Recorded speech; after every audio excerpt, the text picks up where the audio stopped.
This episode of Recording Studio Rockstars is brought to you by OWC, Isotope, Atom Audio, JZ Microphones, and Spectra 1964. You're hearing my voice right now on the JZ V12 microphone through the Spectra 1964 STX100D mic pre and C610 complementer with Isotope, RX, Ozone, and Neutron all recorded safely onto an OWC SSD and mixed on Atom Audio monitors. Please remember to check out our awesome sponsors using the link in the show notes. It's a great way to help support this show. Now get ready to rock.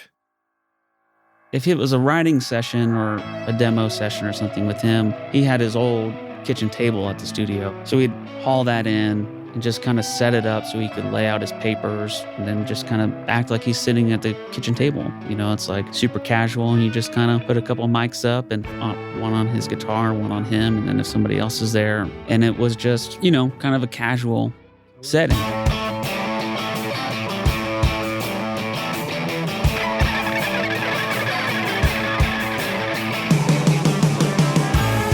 Welcome to Recording Studio Rockstars. I'm Lid Shaw, and this is the podcast created to help you become a rock star of the recording studio.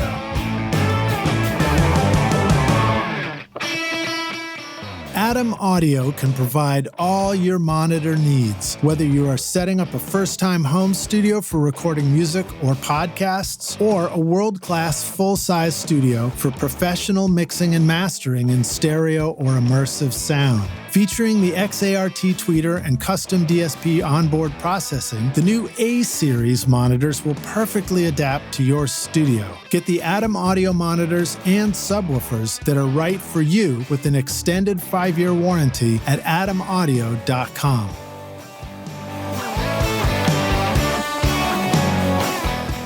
The JZ Microphone Vintage Series are built by hand in Latvia, featuring the patented Golden Drop capsule design for enhanced clarity that will give your recordings the classic vintage tone. Our friends at JZ Microphones have also come up with a special offer only available to Recording Studio Rockstars listeners. Use the limited time coupon ROCKSTAR to get 40% off the V67, V47, or V12 microphones. And to make this deal even better, they'll throw in a free shock mount worth $120 for a limited time at jzmic.com.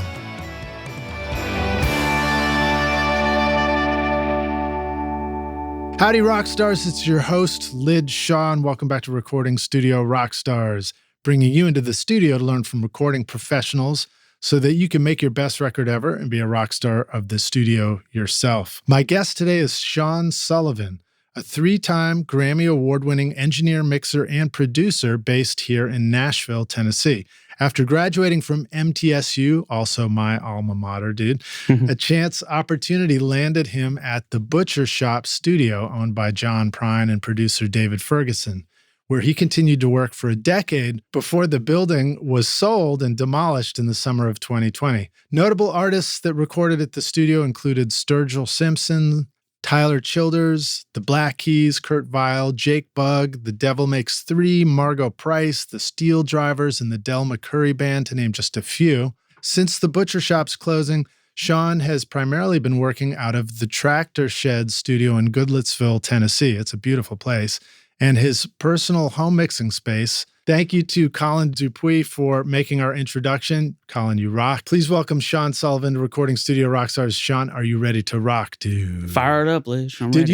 you said you had a talk box in the back of your car. We should have hooked that up, man. Do the whole I interview. haven't tried it out yet. I have no idea how it works. Do you feel like I do?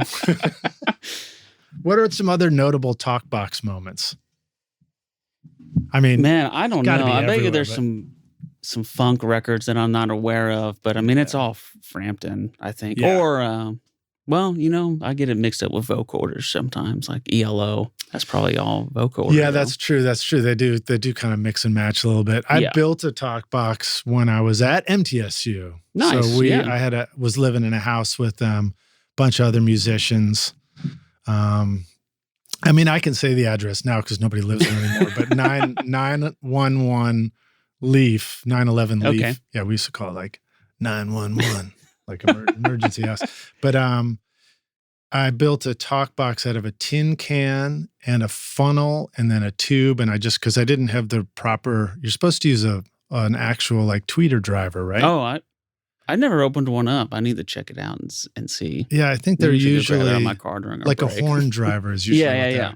But I just had like a small speaker, so I just like put it in the bottom of a coffee can and taped it all together, and it worked. It was awesome. Yeah, somebody's gonna want that sound. I don't know who, but are you a guitar player? Yeah.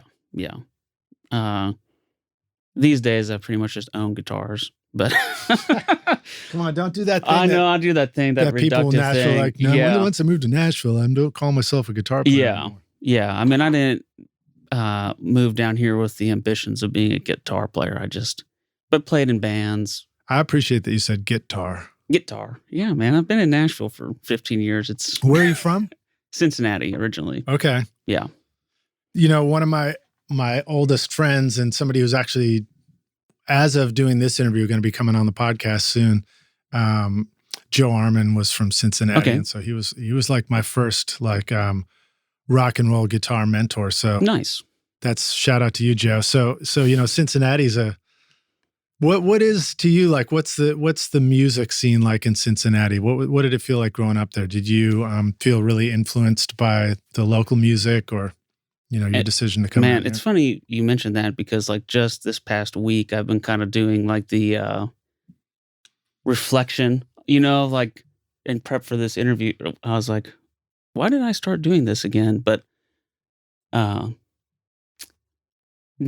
in Cincinnati, like I had bands in high school, and I was always into like independent music at a pretty young age and seeking out bands. And because I was under 18, I couldn't ever go to shows like if a band came into town. So my kind of hack was to email the venue and be like, hey, do you need a local opener? Here's our music. Right. Well, you got the hair for it. Oh, thanks, man. You should see it when I was like 15. Pat Sansone hair, I do have a little bit of that. I think we all just want to be like Niccolo when we're a little older and get the swoop. But nice. But I just wouldn't say how old we were. So we'd come to the venue and we'd be like 15, and it'd be like, well, I guess you can play and get the X's on your hands. And there were a few bands from there that they were all into home recording, and that's kind of what got me into it, was these kind of older bands whose music I loved, and they all made their own records. There's a band called The Spectacular Fantastic that are like kind of a power pop, apples and stereo kind of thing going on. Nice, man. Nobody's brought up apples and stereo on the show yet. I love it. I'll drop some 90s indie rock on you today, I'm sure. But that's great. Them, a band called the Minor Leagues that Ben, their singer, I ended up living with for a short time, and as opposed to Minor Threat. Yeah, definitely a lot gentler music than Minor Threat, the Minor Leagues. But they were all so encouraging, and I think that they just like couldn't believe that there was like these high schoolers from the suburbs of Ohio that wanted to come downtown and like play shitty clubs. And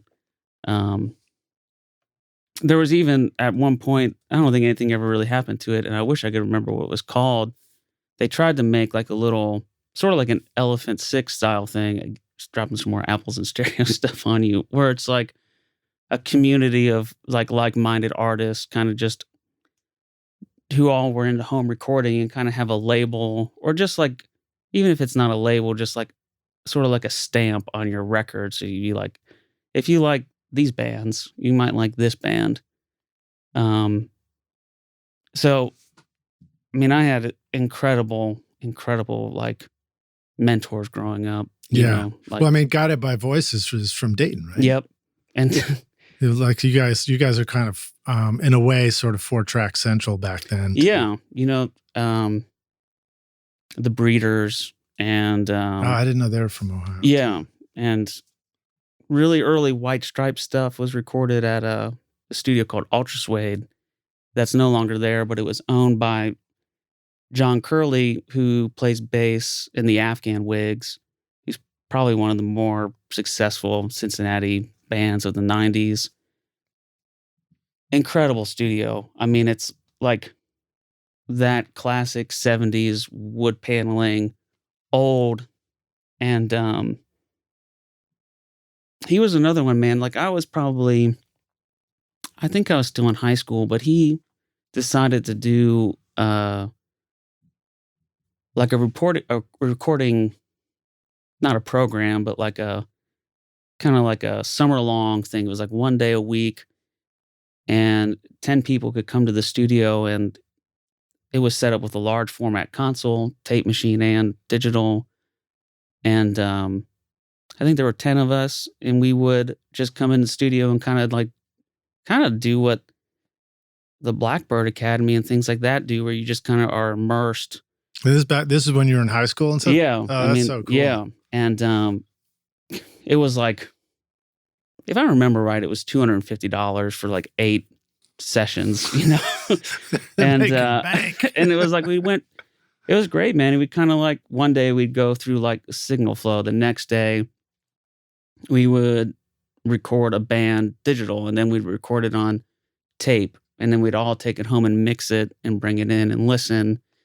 And then attached, there was a mastering studio. So then whoever had the best mix, which wasn't me, got it mastered, and we got to see that process. And that was an awesome, I think John only did it that 1 year, but it was, I mean, it again, like another thing that kind of like, gets you into wanting to do this for a career. Yeah. Well, I mean, I come from an interest in the band in the studio kind of thing. Yeah, right. I'm going to be doing that this coming weekend, actually, with my buddies.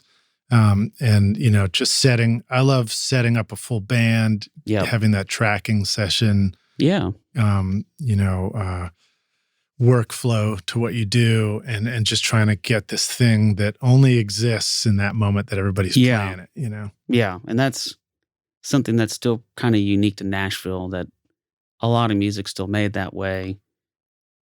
And it's hard to like see the big picture when you only are doing like one thing at a time.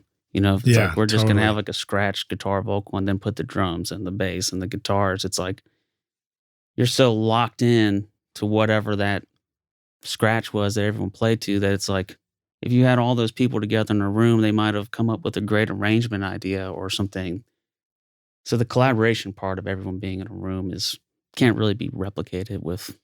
Yeah, you know, I've done my fair share of what I call it one brick at a time music. Yeah. And it's always like this weird idea when you think about it. You're like, I guess if you have a really good blueprint for a house and you built it one brick at a time, you know, of course the joke is I'm not sure how else you build a house. It usually is one brick at a time.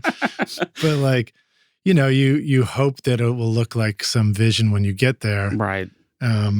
And tracking with the band, I guess, is kind of like that in some ways, but in other ways, you kind of see the house really quickly. Yeah. And you get a sense you can kind of like rearrange the design in the moment on the spot. You can be like, why'd I put that wall there? I should have an open concept or something. Get that wall out of here. You're fired, wall.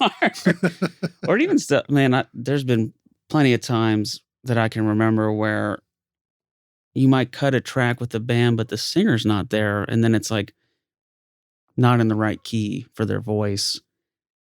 And then you're starting over again because you didn't take that into consideration. And if you can get everyone together, I think you get better results and faster. Yeah, totally. I love the speed of having a full band in the studio. Yeah. And that was one of the first things that I learned about and, you know, discovered coming to Nashville. My roommate was working at County Keys Studios, and they were doing, you know, they were like the ultimate, you know, country demo production house.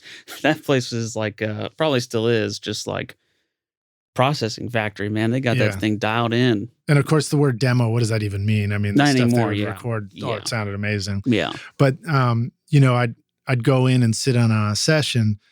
Chuck would be engineering it. He'd show up 15 minutes before the session because everything's already mic'd up, you know, in the studio. And it was just a question of like patching a few things in. And then the band would come in. They'd hand out charts to everybody. It was real chummy, you know? Oh, yeah. It's like everybody's like, probably the same joking, a lot. Yeah. hey, you know, talking about other stuff. And then the band would play through the song one time through the chart, and I guess Chuck would get levels while they were doing that, and then it'd be like, okay, and tapes rolling. Yep. And the band would play it one more time, and that was the recording. Yeah. And then at the end of that, people would go, "Hey, get me on the 2254 or whatever, on the third, chorus." And people would request different things. And then amazingly, he'd roll it once from the top in record and then drop different tracks in and out of record to catch like everybody's overdub in one pass. And I was like, all right, I'm going back to delivering pizzas for a little while. Yeah, man. It's to see that dialed in workflow is always like impressive to me. It's like I never did any time at a commercial studio, but I am always impressed, like going to like a sound emporium and just how like,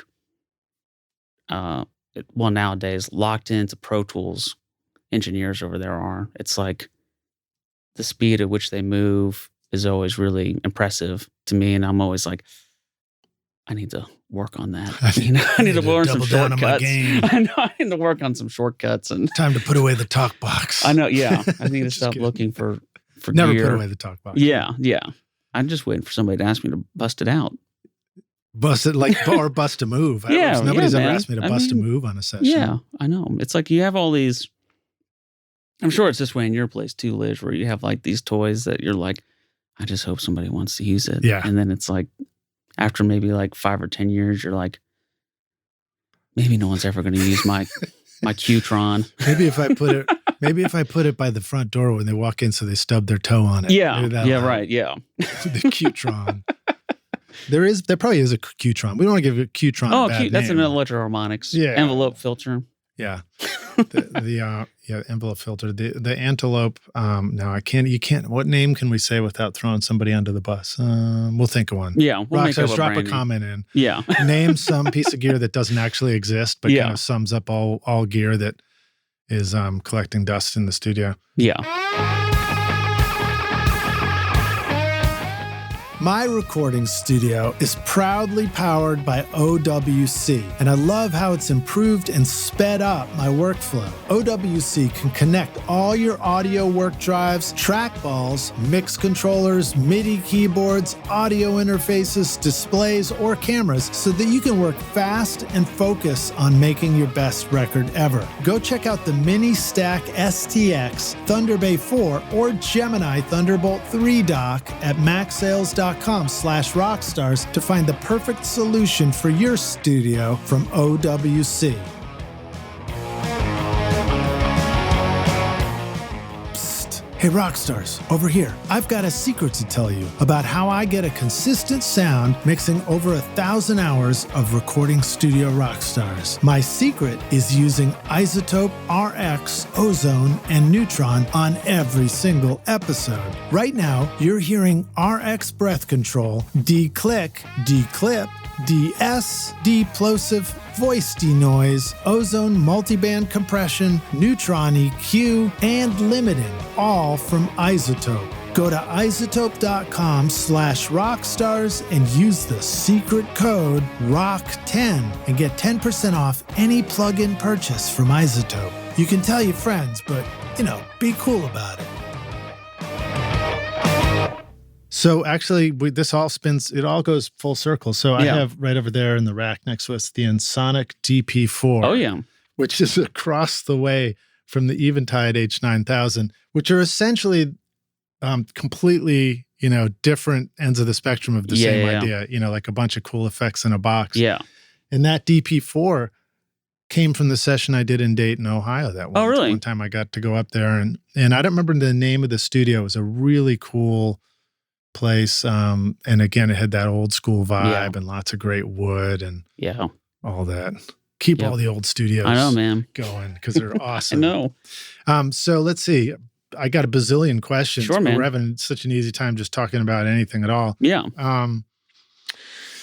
One of the thoughts that comes to mind when you were talking about recording a band is, you've had a lot of opportunity to do that. Now, of course, you got, you're talking about kind of an indie rock background, and you stepped right into sort of the ultimate acoustic string band world. So tell us a little bit about that for you. And then maybe also tell us a little bit about, that is kind of the instant band, an arrangement change can happen in the moment there, right at once, because everybody's singing it and playing it. Yeah, and it is, there's no rules, but that is acoustic music, bluegrass music. It's like there's so much interplay between the musicians that you really can't replicate that by sending files around. It's like the conversation that the players are having is of the moment. Somebody might play a lick and then somebody sort of answers that. And it's like, that stuff only happens when you're all together. Right. Nobody thought about it before. No, it's not thought out or written or, it's just proficiency at an instrument that is like not comprehensible to me, but have you picked up a lot of guitar licks from people recording them over the I jokingly will like play a G run incorrectly just to like get a laugh out of people, What is a G run like? It's pretty much I'm gonna put that in my sample that's player, it. By the way. Put it in there. It's sort of like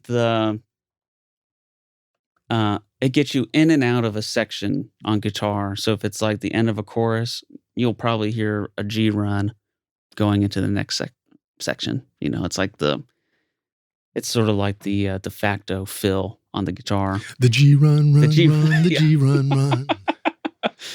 Yeah, that stuff's fun. And I didn't know what a G1 was until I started recording them. So yeah.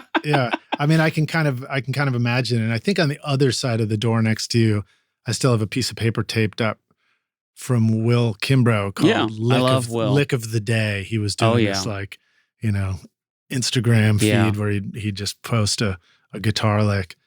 And I'm trying, and I think I've recorded, I think as the engineer on sessions, I've found that my ear has learned what's possible on an instrument far before my fingers learn it. Oh, yeah. You know what I mean? It's because we don't always have a guitar in our hand on a session. Yeah. Actually, almost never do unless I'm producing. Yeah. No, it's funny in sessions sometimes, like if you have to punch something in, like a solo or, I'll always ask musicians, like, is that possible?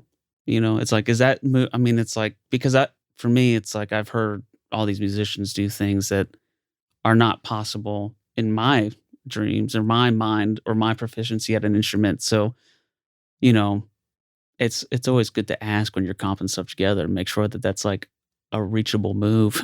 But you kind of asked how I got into it. And, when I came to MTSU, like I went back and forth about going to recording school. I transferred down in my junior year. I did all my gen ed in Cincinnati and was an education major. And I never really lost the bug. It's like that thing you probably other people have said on this podcast of like, if you can do anything else, do it, because this is not an easy career choice.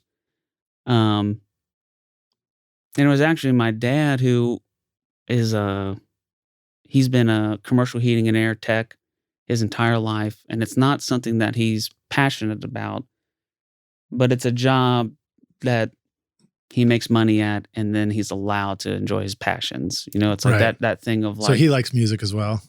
No, not. My parents both like music. Listener or whatever? Yeah, he likes. When I was a kid, the only CD in his car was like Steppenwolf's Greatest Hits. 8-track. But he loves. Actually, we're going back a little too. Yeah, he's an old Mopar guy, so there probably was an 8-track at some point in one of the cars he owned. But he kind of told me, he's like, Sean,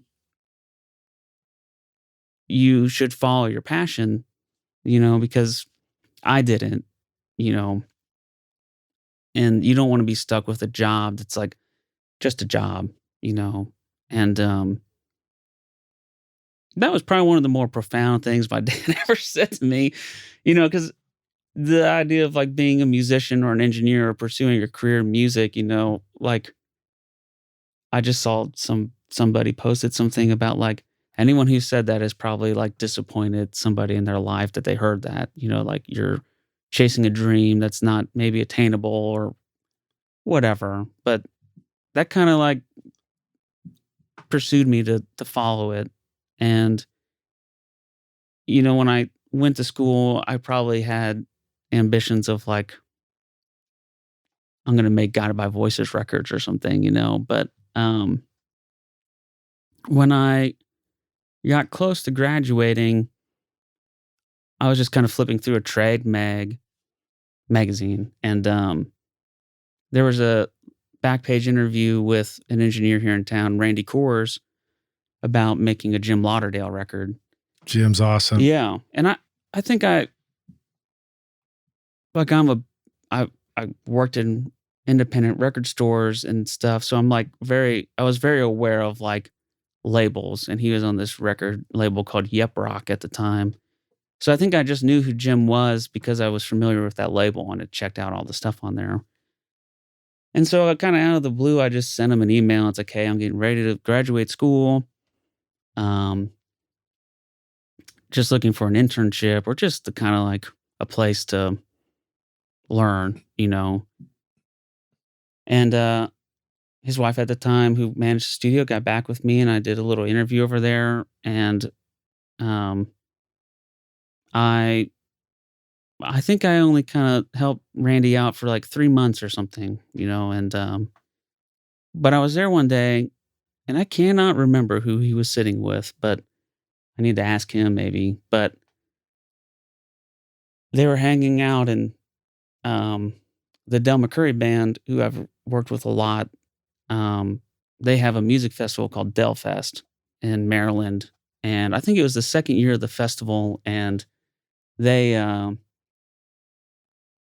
recorded everyone's sets on an old Alesis HD24, which is a hard disk recorder, and they needed everything transferred into Pro Tools, which, for the most part, you have to do in real time. They did make a little FireWire hard drive adapter thing, but it never worked. And nobody wants to do that job. Right, Sit there right. and listen to like a live concert for 24 hours, Wow, but I was like, I'll do it. It was a paying job. So, and at the time I was working part-time at Gear for Days. I see you have one of those pencils. Yeah. I interacted with those guys. I didn't know I had a pencil. I rented some of my gear through them. Okay. At one point too. Yeah.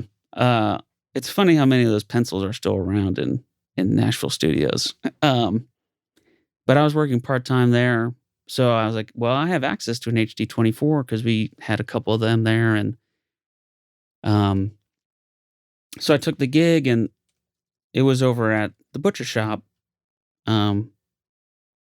So I talked to Ferg, who's David Ferguson, but I'm going to call him Ferg. Everyone calls him Ferg. And just met him over there on like a Friday.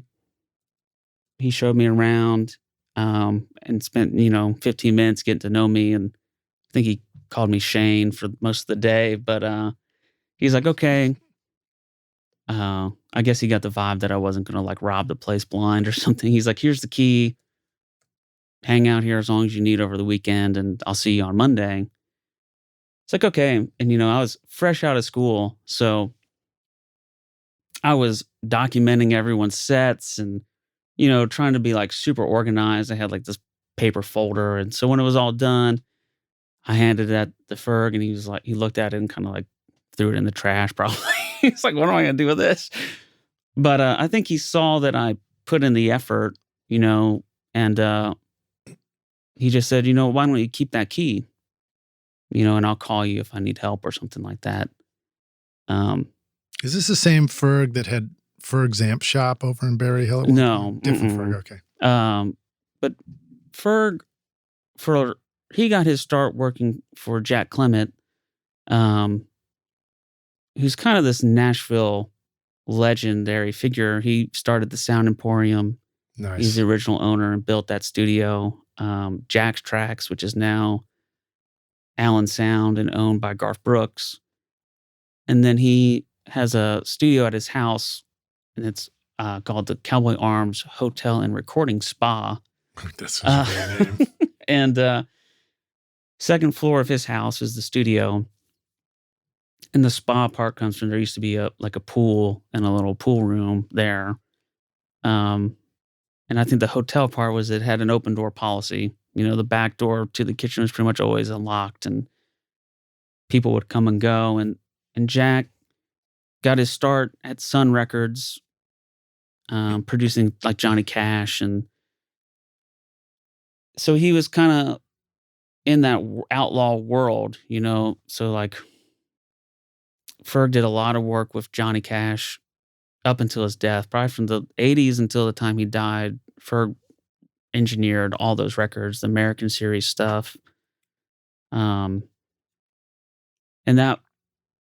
that's kind of the thing that people know him for. And then he's done a lot of stuff in recent years with Dan Auerbach co-producing, and yeah, I mean, he's like my Nashville dad. Nice. It's like, nice. I don't have any family down here, and Ferg's my family. That's great. So that's kind of important. I felt similarly about working with Brad Jones and Robin Eaton over at Alex great, the man. Great. They were like, yeah, my Nashville family and mentors to me and stuff. Yeah, it's really important to find people that can kind of, it feels great if you find people that are doing stuff that you really appreciate musically. Yeah, they kind of welcome you into a place. Right. And it's funny. Like I've gone back and forth about the idea. It's like I'm 35 now and I've been doing this a while, and it's like, is it time to start reaching out to like try to find my Sean or whatever? It's like, right. Like an intern or something like that. And it's just like, I think you just kind of have to like take a chance on people. You know, it's definitely. like get an instant vibe and be like, okay, let's see how this works, Yeah, it starts with having a studio, I think. That's what it did for me. So and that's kind of a new thing for you too. You're kind of setting up your new space because you have to. I mean, that's I imagine that might actually be a lot of people's stories. Like a lot of times we get settled in and then we just have to make a change, and then we do it. And it can be really, it can be a huge effective change. For me, 35 was right when I built this studio. Yeah. I mean, I had bought my house and I had it in the house, and then I finally like moved it down to the garage and stuff. Yeah. But so tell us a little bit about you're in a couple of places right now, right? So you are at the Tractor Shed, and you're also sort of building your own mix room as well. So tell us a little bit about your both those places if you want. The Tractor Shed is out in Goodlettsville, and it's on the property of another engineer, Mark Howard, who I know through Ferg. They both work for Jack at the same time, and I see Towns Van Zandt in his list too. Yeah. Is that somebody you wish you could have worked with? Towns is one, and Guy Clark, and Merle Haggard, and just people like. I think the longer you're in this, it's like the personalities are the things that you remember and want to meet. It's like I would just like to have been around to just get their vibe. Johnny Cash, all those guys, just to be like, what was their day to day, and I've kind of learned that the people who have really long careers in this job and are universally respected are all the nicest people. They're inviting, they're warm, they want to talk to you. They're not, put a hoodie over their head and sneak around. It's like John Prine was that way. Like he just wanted to laugh and tell jokes and hang out and meet people. And that's kind of like the people that you really learn to love and want to be around in this job. It's like the music becomes secondary. It's like if the people are great. And sometimes great people make great music. Yeah. Well, I had a chance to work with John. He came into my Bonnaroo studio many years ago with Old Crow Medicine Show. Oh, cool. And they did a couple of songs. And I think it was just all around one mic. We did it like that. Yeah. Which was fun. And I was struck by that. And I was kind of introduced to it too. I didn't know I didn't know a ton about his music and everything, but I did. But I also had worked with Dave Jakes. Okay, who played bass with yeah. him for years. Yep. You know, Absolutely. a lot. Who's great bass player. Yeah. But you know, it makes me think though. Like I've heard that before. You know, that these personalities, the people that are really friendly, the people that are sort of pleasant to be around, have a staying power in music. And I imagine that for somebody like John as well, like that personability is probably where song ideas come from, you know, stories. Yeah. Yep. It's like exactly. Great songs are full of great stories. And if you can't hang out with people, it's hard to write great stories, I guess. Right. Or you isolate yourself or whatever happens to people when they reach a certain level. Yeah.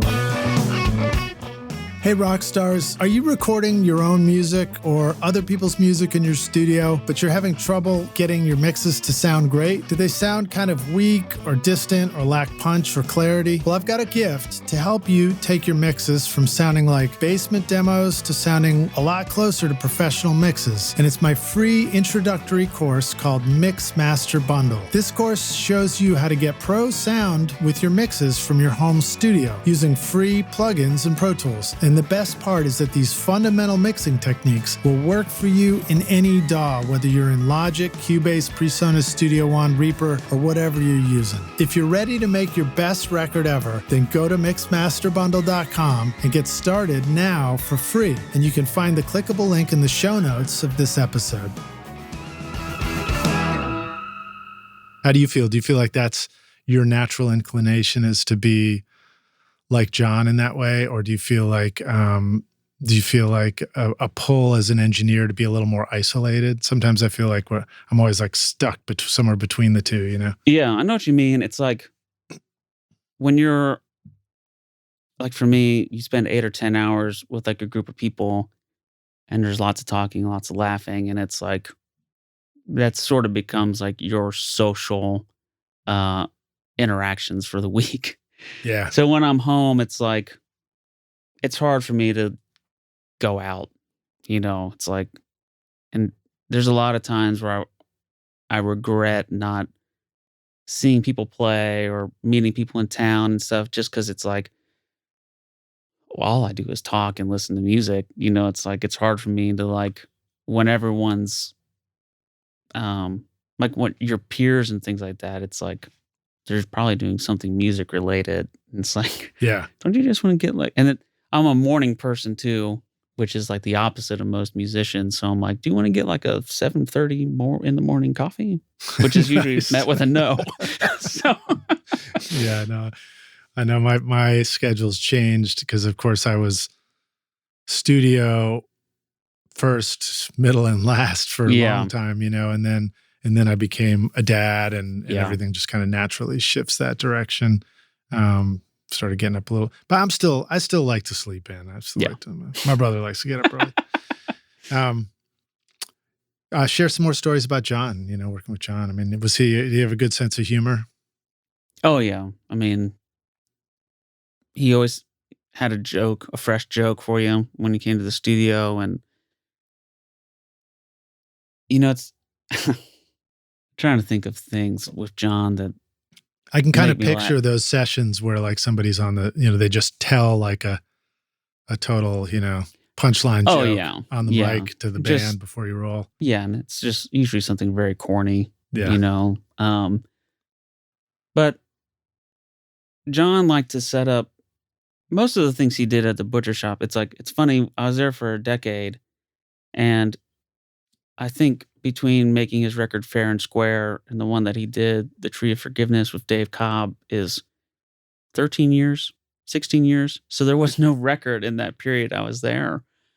But like when The Tree of Forgiveness came out, like I had done recordings of all those songs, you know, so I was kind of familiar with things. And he would come in and guest on people's records. But if it was a writing session or a demo session or something with him, he had his old kitchen table at the studio. It was kind of kept in the hallway or in the kitchen area. So we'd haul that in and just kind of set it up so he could lay out his papers and then just kind of act like he's sitting at the kitchen table. You know, it's like super casual, and you just kind of put a couple mics up and one on his guitar and one on him. And then if somebody else is there, and it was just, kind of a casual I love setting. that. So the table made it feel like you were just hanging out. Yeah. It's just like, hey, come over. We'll write a song or play cards or whatever we're going to do, Yeah. And then he had his own room there that was just sort of like, I think it was just a place to keep stuff his wife Fiona didn't want in the house, like a snooker table, a jukebox, this weird kind of leather print chase lounge thing, and just sort of like mementos,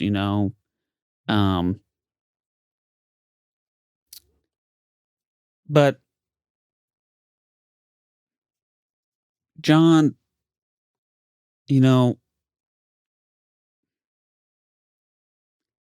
it's hard for me because my kind of last memory of John is packing up his belongings after he died. Wow. It's like around that time, it's like, okay, we had the tornado in Nashville in March, and the butcher shop was in the Neuhoff complex, which is right along the river in Germantown. And a block up from us, everything was destroyed. It's like, so there was no power for 2 weeks. I mean, it was kind of like the flood. It was like, we didn't get flooded, but everything around us was destroyed. And then he passed away, and he died from COVID. And that was sort of like the reality that thing is real. And this is going to be in our lives for a while. So it's like, and I think not long before he passed away, I had just seen him, and it's like he was in great health and in great spirits and so excited, man. It's like his career really, he like found this new audience, It's like this younger generation of songwriters really started championing John, and he was probably more popular than ever, and he was kind of like reinvigorated, and he loved being on stage. So sometimes it's hard for me to get out of that like mindset of like just packing up his stuff in boxes by myself because you couldn't be around anybody. And it's just like, wow, bizarre. It was weird and bizarre and tough. Tough. But when he died, NPR here in town did a kind of like a call-in thing where you could call in and just tell stories about John. And we had made this record with Jack Clement, who was one of his great friends and produced a couple of John's records. And Jack was in really bad health when we made that record, but when John came to the studio, it's like he perked right up. It's like just hanging out with my old friend. And that was one of those sessions where you just kind of keep it rolling at all times. Yeah. So I kind of opened up those sessions and just sort of listened to him and Jack tell stories and joke and laugh and play songs that aren't on the record. And, so it's like, it's nice having those memories. It's like, because I'm really bad at taking pictures, all that stuff, those things you kind of like take for granted that those people will always be there. But at least we had the recordings. Well, and it's double tough for you too, because I'm guessing it sounds a little bit like since they were closing the studio, you felt like you were packing up your, chapter of your career, possibly, and all that. I mean, it's like, and it had such a, well, that period of between March and June was like tornado, quarantine, John's passing, and then we kind of they had sold the property, but they kind of let us hang around, for a while. And, but they were like, hey, we're going to start construction and this is going to be like explosions and stuff like that. So time to get out. But we got to do a few things before it closed, which was a nice sort of like farewell. There's a Sturgill Simpson record called the Butcher Shoppe Sessions, which is, we did in there got the record with Dell one last time, which was the first person I worked with in there. So it's kind of a nice little like start and close, and I probably have a picture of it somewhere. I just kind of wrote on the whiteboard. It's kind of like last sessions at the Butcher Shop, and so luckily it didn't just like we got to like give it a little farewell. Is that Cutting Grass? Is it that one? Mm-hmm. Okay, great. Yeah, we got that in the playlist. Yeah. Rockstars, make sure you scroll through and listen to the playlist in the show notes for Sean's discography because it's real good sound. Thanks, man. That's another like, and then like looking back on things you've worked on, sometimes you kind of forget after a while. But it was fun to kind of like look back and see the things you've done. And maybe describe that session. So that one that comes to mind, you guys are doing the Butcher Shop sessions. How did you? It sounds really great. Thanks, man. Yeah, I remember noticing that the instruments sound really distinct and bold panning. Maybe a fiddle's off to one side and the banjo's off to another or whatever. Yeah. What would have been a way that was that a one brick at a time, or is that a bunch of people playing together? And no, that was all. About it? That record. That record is all songs that Sturgill had already recorded. Some like on his solo records, the Sturgill Simpson records, but then he also had a band called Sunday Valley. So he kind of revisited some of those songs, and he kind of got his start with bluegrass music, and I think he writes a lot of his songs on acoustic guitar, so he thought, why not record these songs that way? And he put together an all-star band, kind of called them the Bluegrass Avengers, is kind of their nickname, which was Mark Howard, who has the studio with us, who's a really accomplished guitar and mandolin player in his own right, and Tim O'Brien, who's an incredible solo artist and had a band called Hot Rise. Stuart Duncan, he's probably the best, one of the best, if not the best, fiddle players in the world. Scott Vestal on banjo, who has a really great studio and is a producer in his own right. Mike Bubb, amazing bass player. And Sierra Hall on mandolin, who is like prodigy. It's like, what's it like to have a memory as sharp as a tack, man? That was well done. Well, it's funny. It's like I see these people all the time too. It's like I just saw half those people this week, so they're fresh in my mind all the time. It's like all really great friends. But I think there's 20 songs on that record, and I think we did all of them in 3 days. Just kind of one or two takes, no fixes. So everything you hear on that record is live. And is it all in one room in a circle kind of vibe? Yeah. The only now see, I did forget somebody. Miles Miller, who's Sturgill's drummer, was on that record as well. Just playing Miles, we were saving best for last. Yeah, Miles is the best. So drums are in the Space Tune, or they were isolated? Drums were the only thing that was isolated. Okay. He was in the Butcher Shop. It had this kind of funny booth that was like 7 feet wide and 11 feet long, but had like 20-foot ceilings. It was an old safe room, so it was like cork walls and fireproof and cool. Really, could you lock yourself in by accident? No, I guess the old safe door was out. taken away. Yeah, the safe door was gone. It was just a cheap little bedroom door or whatever. But who's got the combo to the studio today? But Miles was in the booth and everyone else was out in the live room, and with just like baffles around them, and just and really all you would work out beforehand is like, here's the song, and then who's taking what solo, and then okay, we did that one, who's going to sing harmony on it, and charts. Would these be charted songs? Yeah, I would say that pretty much all people would write a quick number chart, which is a Nashville thing. Yeah.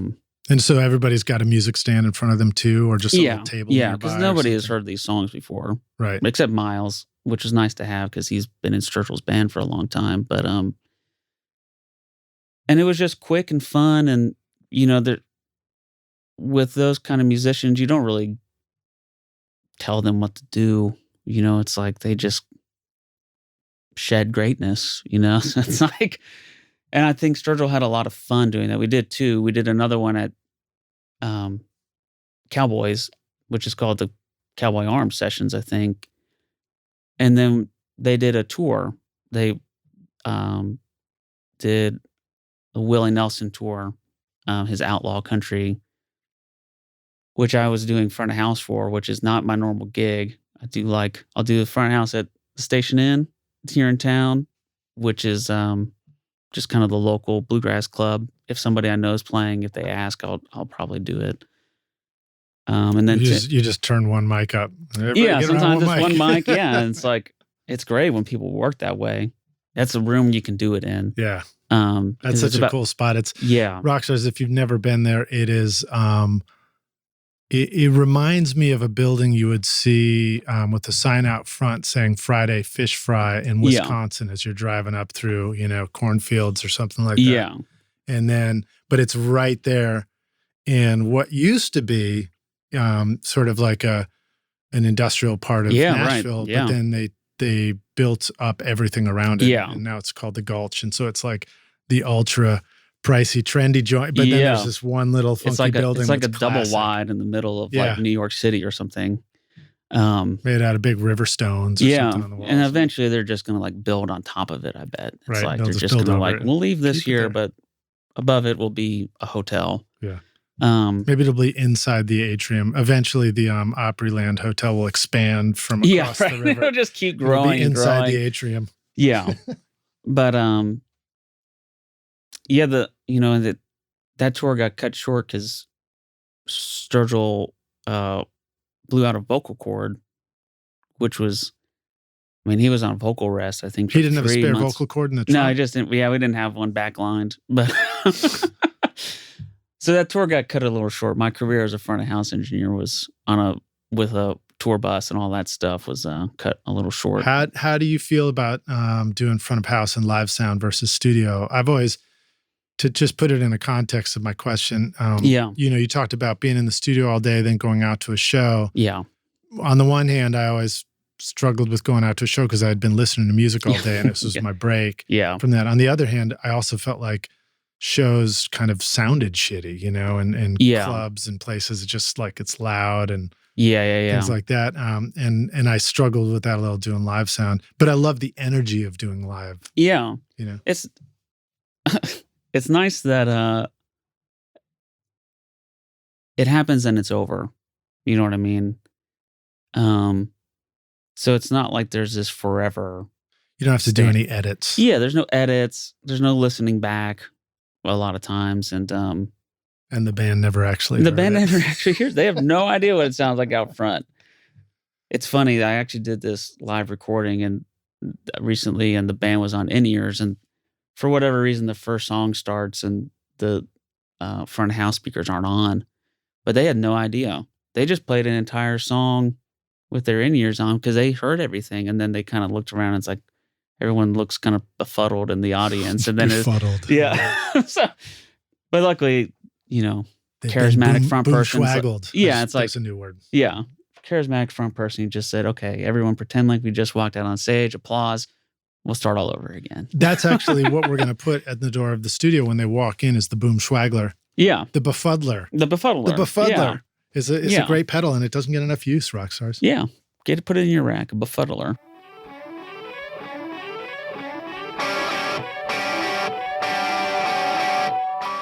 Every studio needs a good vintage mic for that classic warm sound. Whether you're looking for those airy highs, sweet mid-range, or silky low end, a good vintage mic can put the magic in your mixes. So it's no wonder vintage mics have been loved and praised by thousands of engineers for decades. The JZ Microphone Vintage Series are built by hand in Latvia using only the best electronic components and feature the patented Golden Drop capsule design for great detail detail and richness of tone that will bring that classic vintage vibe to your studio and be a real workhorse for your sessions. This time, our friends at Jay-Z Microphones have come up with a special offer just for you, rock stars. Use the coupon ROCKSTAR to get 40% off the Vintage Series mics V67, V47, or V12, the mic you're hearing right now. Plus, they'll throw in a free shock mount worth $120 for a limited time at jzmic.com.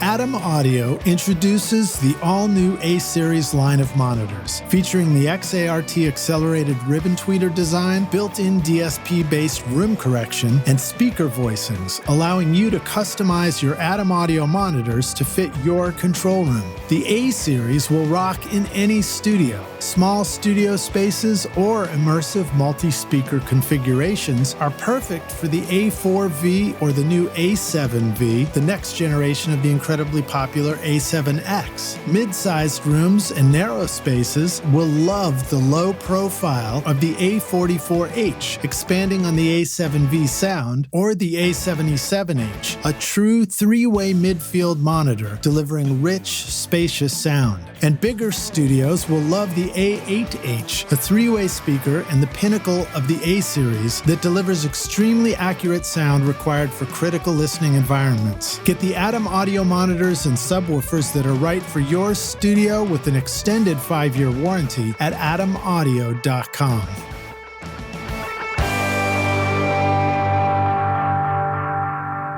Howdy, Rockstars. We're back now for the Jam Szechuan. My guest today is Sean Sullivan, joining us at the studio. Back in the studio. Ready to kick it off? You ready to jam, dude? Let's jam. All right. Just while we're taking a break there, you pointed out, you said you thought I had the world's largest collection of gain brains. Yeah. I guess that kind of brought up the topic about like, what is some gear isn't about sounding hi-fi. It's about sounding not even necessarily lo-fi, but just like we want a sound to sound like it's been around the world and back. Or something, yeah. Sort of larger than life. Distorted harmonics and all that kind of Yeah, there stuff. was a record in here. There was the one, where did I put my glasses? Not a thing that I have you did to with Black Keys. Oh, yeah. That Dearest. definitely has that kind of thing going on too. Dearest, yeah, right. Yeah. Well, I can't. There we go. I found it. And it definitely, like the bass, the drums, everything sounds like it's got, it's processed gets a bad name for foods, but sometimes in audio, it's a cool thing, Right. And that thing I remember. How do you describe that? On that was a person that, again, backtracking, we're in the jam session, but there's a musician, Matt Sweeney, from New York, who is in a band called Chavez, and then plays on some records with Will Oldham, Bonnie Prince Billy. But he knew Ferg through working on the Johnny Cash American Series records, which is like Hurt, and that kind of like the very stripped down Johnny Cash stuff late in his life. Yeah. And Matt, for a time, was doing a lot of stuff with Rick Rubin, because Rick Rubin loved this record that Will and Matt made called Superwolf, which was their band. And there's a song on here. They made a record, a couple that came out last year or 2 years ago called Super Wolves, that Ferg and I did, and I mixed. They did a couple songs in New York and then about 9 here in Nashville. But Matt, it's sort of one of those guys who like knows everybody. He kind of is like, he plays bass with Iggy Pop, and was in the band Zwan with Billy Corgan, and he did the Rick Rubin thing, and but he introduced us to Dan, and Dan and Ferg have become really super close friends and done a lot of records together. But before Dan had his studio here in town, and it was under construction, we did a song for a Buddy Holly tribute record, and that's that song Dearest. And I had just bought this like TAC 4-track. I don't know why, but So like the slap back and kind of all the sort of like lo-fi effects you hear on that song is that TAC tape machine being used as like a effects unit, you know.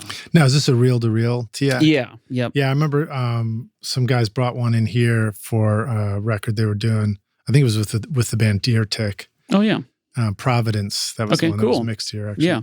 And they brought in a TAC. Yeah. I think it was a reel-to-reel 4-track. And part of the thing was it let you do feedback or it had sound on sound. The sound on sound thing. So you can get a cool slap going. Yeah. And that's one of those things. Those are like, they were kind of home units, you know, they're like unbalanced and they weren't really made for hi-fi studio recording. So they're great as effects. And if you ever want to hear how that sounds with an entire record, there's a band called Shoes that made their entire record on a TAC 4-track. And I think it's called,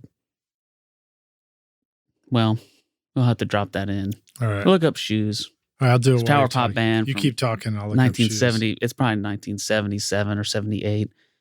Might be called Black Label Shoes. Is that the name of that record? We'll find it. We'll Google. Power of Google while you're the power of Google. Man. But I think I searched Shoes and Tascam, and I think it's like showing me Tascams that have a hot shoe screw adapter on the bottom for camera tripods, you know. But right on. Nobody's gonna. I mean, unless you really like late 70s era power pop music, we do. You might not. We do. Rockstars, if you don't, you should start now. I was close. What was it called? Black Vinyl Shoes. Black Vinyl Shoes. Yeah. Right on. But yeah, I love the sound of stuff done on 4 tracks. I mean, I think there's bands that are still doing a lot of that stuff now that I probably just don't know about. But I mean, when I was coming up, it was, you know, Guided by Voices was getting a lot of praise for doing that. And then as soon as they're getting praise for doing it, they're also like, we don't want to be a lo-fi band all the time, you know. And let's make a record with Rick Ocasek. Ween was doing their records that way as well. And of course, you know, we were in home studios because it's all we had. Yeah. You know, it's funny coming from like that indie rock background and the stuff I like. When I was at MTSU, we had a class called Critical Listening, which you probably took, where you where you like bring in records that you love and then you listen to them as a class and then talk about them. And my professor was a big like Steely Dan guy. So like everything I brought in, he hated, you know, and he would give it like a 3 out of 10. That doesn't sound like It's like, here, listen to Donald Fagen. And it's like, that really, actually, the college experience and using it's important to remember that like all this stuff is just like people's opinions and it's art. And there's no right or wrong way for things to sound. You know, it's like a snare drum doesn't have to sound one way. You know, not everything needs to sound like Fleetwood Mac Rumors. You know, it can sound like B1000 where every instrument's out of tune and no, it's like and it's more about like, you know, Guided by Voices. It's funny, we've talked about them a lot, but it's like the spirit of their music is what you hear. You don't hear the sonic qualities of it. You know, they're classic records like B1000 and Alien Lanes and Propeller. It's like they're just people playing songs together in a room and you don't notice that everything's out of tune or there's a wrong chord under there or that there's tape hiss. It's just like, this song is fun. And it's like, that's a thing that I've struggled with doing this as a career, is like keeping that mindset of just like, this is supposed to be fun. And now with Pro Tools and DAWs, it's so easy to fix everything.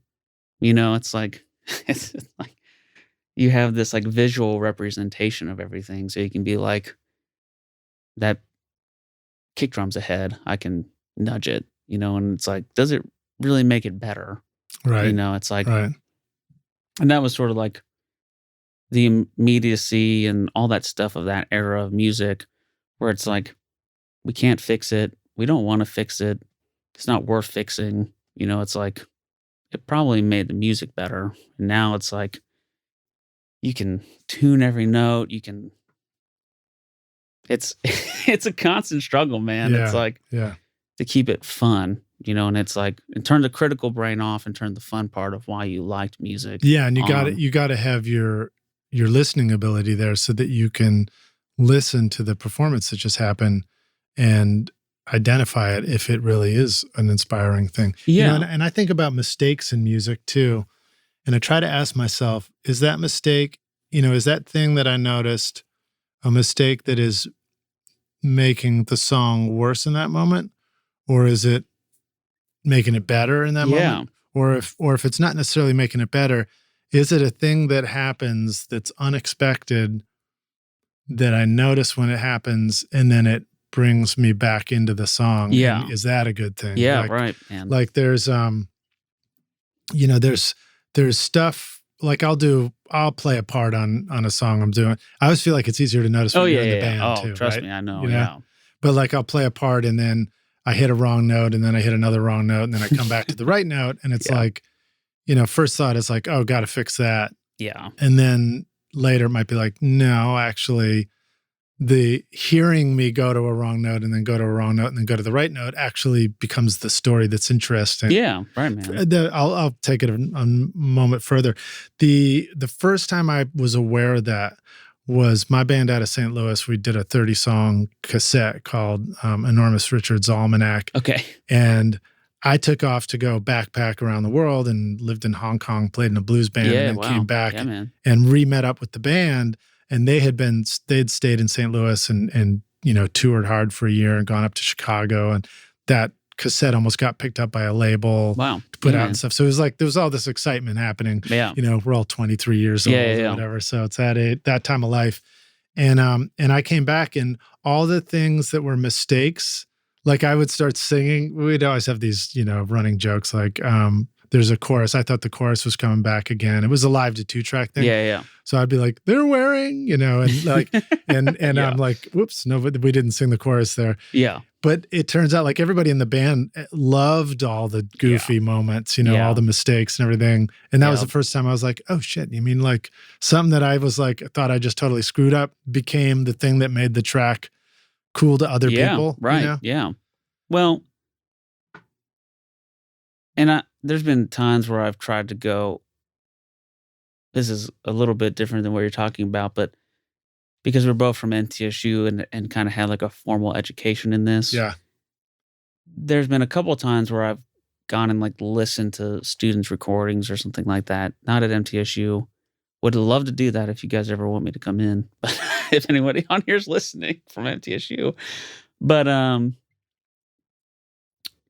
lot of times students will start with telling you all the things that went wrong with it. It's like, okay, before I play this, just so you know, like the B string's a little out of tune and I only could use the DI. And it's like, whoa.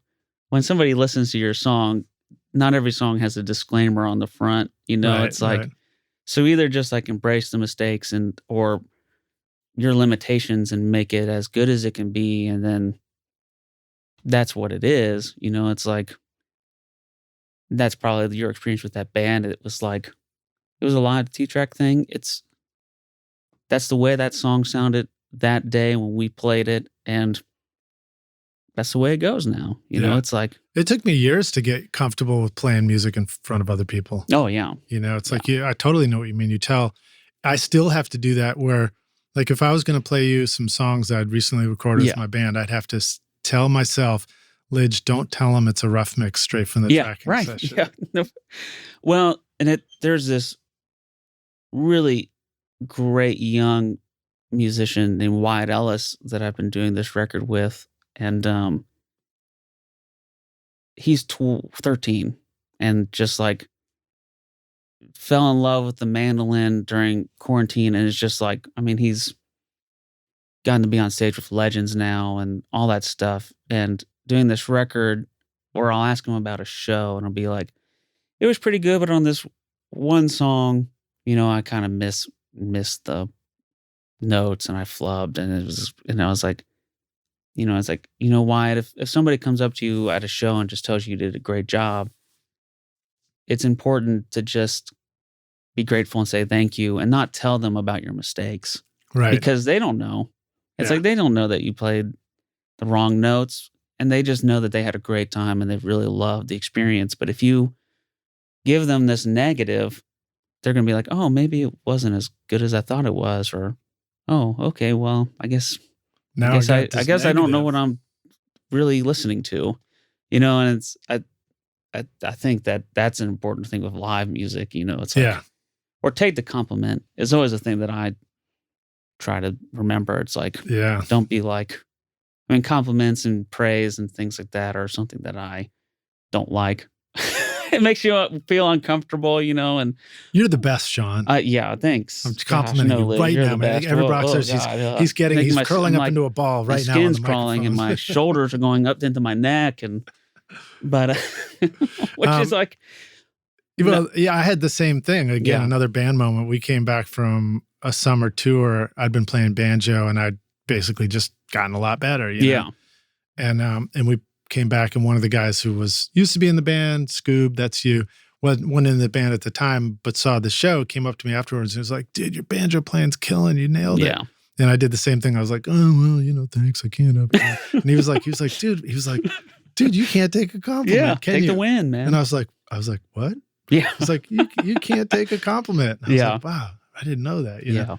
Yeah. So that, it's a really important learning lesson for all of us. It's like, learn how to take the compliment. Yeah. Take the goddamn compliment. Yeah. Internally, you can be like, I'm going to do better next time. But you don't necessarily have to like verbalize that. Right.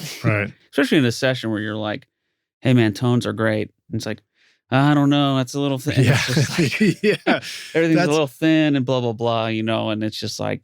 That's built into us as engineers. I tell people when they came in on the session, by the way, if I look like something's wrong, that's my normal face on the session. So disregard that. Yeah. I think I said that before we did this interview. Yeah. I haven't learned a damn thing. Like, I make lots of faces. My wife tells me all the time. Well, you should join the band. Yeah. The Faces. I wish, God, I would take the Faces over the Rolling Stones. Controversial opinion, but Rod Stewart, underrated rock and roll vocalist. Yeah. Listen to anything pre-Hot Legs, and you'll get what I mean. The Faces and the early. The console that was in here, the MCI console, recorded "Do You Think I'm Sexy?" There you go. Yeah, man. That wasn't the Faces, but it was Rod. No, it's Rod. And he was probably wearing white satin. For that one, that was he was at the height of his commercial power at that time. Commercial Power. That's the name of my future band, Commercial Power. Attention, all rock stars. iZotope has got you covered. With RX, Ozone, Neoverb, Nectar, and Vocal Synth, you'll have a collection of powerful apps and plugins that will help you get a professional sound in no time. Whether you're looking to clean up your vocal recordings with RX, master your tracks with Ozone, or add depth and ambience to your mixes with Neoverb, iZotope is your magic wand for awesomeness. Plus, with Nectar and Vocal Synth, you can easily add creative effects and unique textures to your vocals and instruments, from subtle mix enhancements to extreme sound design. iZotope takes your music and podcasts to the next level. Go to iZotope.com/rockstars and use the code ROCK10 to get 10% off any plugin purchase. OWC is your one-stop shop for flexible drive storage and connectivity solutions for your studio. The Mini Stack STX for your Mac Mini adds 2 additional drives over a universal SATA HDD SSD bay and an NVMe M.2 PCIe SSD slot, plus 3 additional Thunderbolt USB-C ports. Or the OWC Thunderbay 4 chassis, built like a tank, gives you 4 hot swappable 2.5-inch RAID configurable drive bays, plus an extra Thunderbolt 3 jack for daisy chaining up to 5 devices. Or check out the OWC Gemini Thunderbolt 3 dock with 2 RAID configurable drives and 7 ports of connectivity, including a front-side SD card reader, 1 gig Ethernet, 2 USB 3.2 ports, and a dedicated display port, plus an additional backward-compatible Thunderbolt port. Get your studio connected with the Mini Stack STX Thunderbird Sorbet 4 and Gemini Thunderbolt 3 dock at macsales.com/rockstars. Use the custom link in our show notes because it's a great way for you to help support this podcast. So thanks, Rockstars.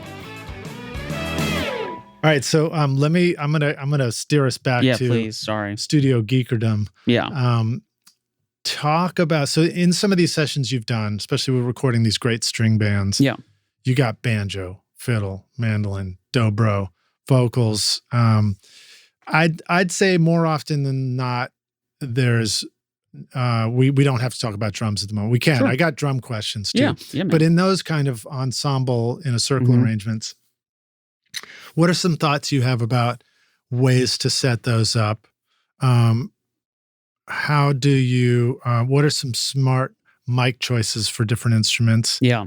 Are those questions you ask yourself on sessions, or do you kind of just roll with the flow of what the studio's doing in that moment and, it all kinds of works out?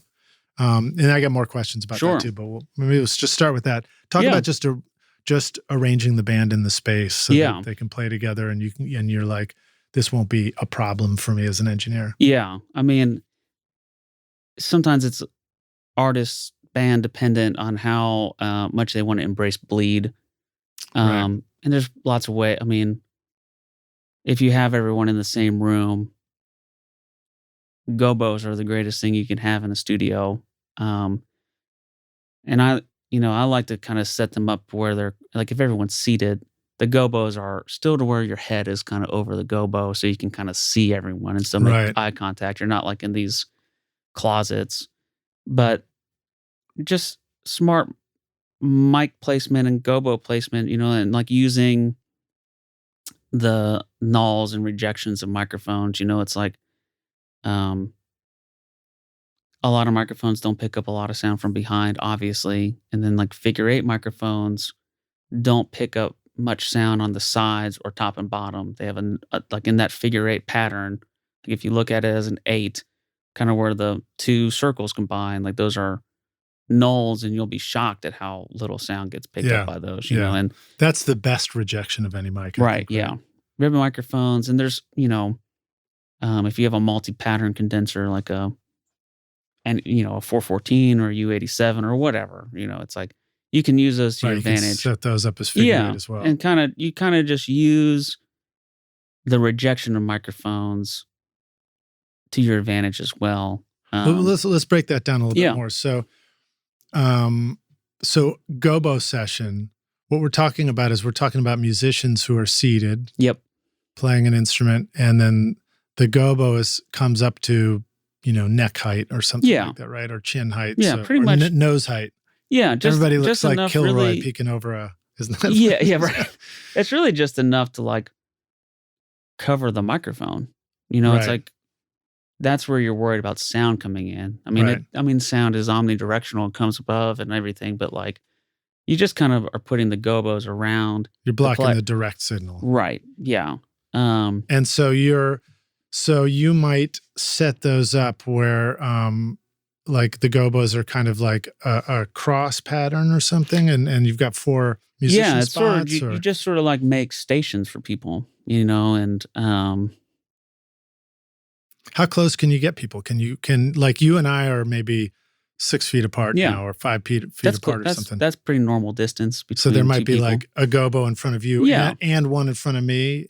Yeah, or just like one between us. Yeah, there'd probably be one between us, and then maybe 2 to our sides. And then if there's another person, we might put somebody on the other side of that one and the other side of this one. And,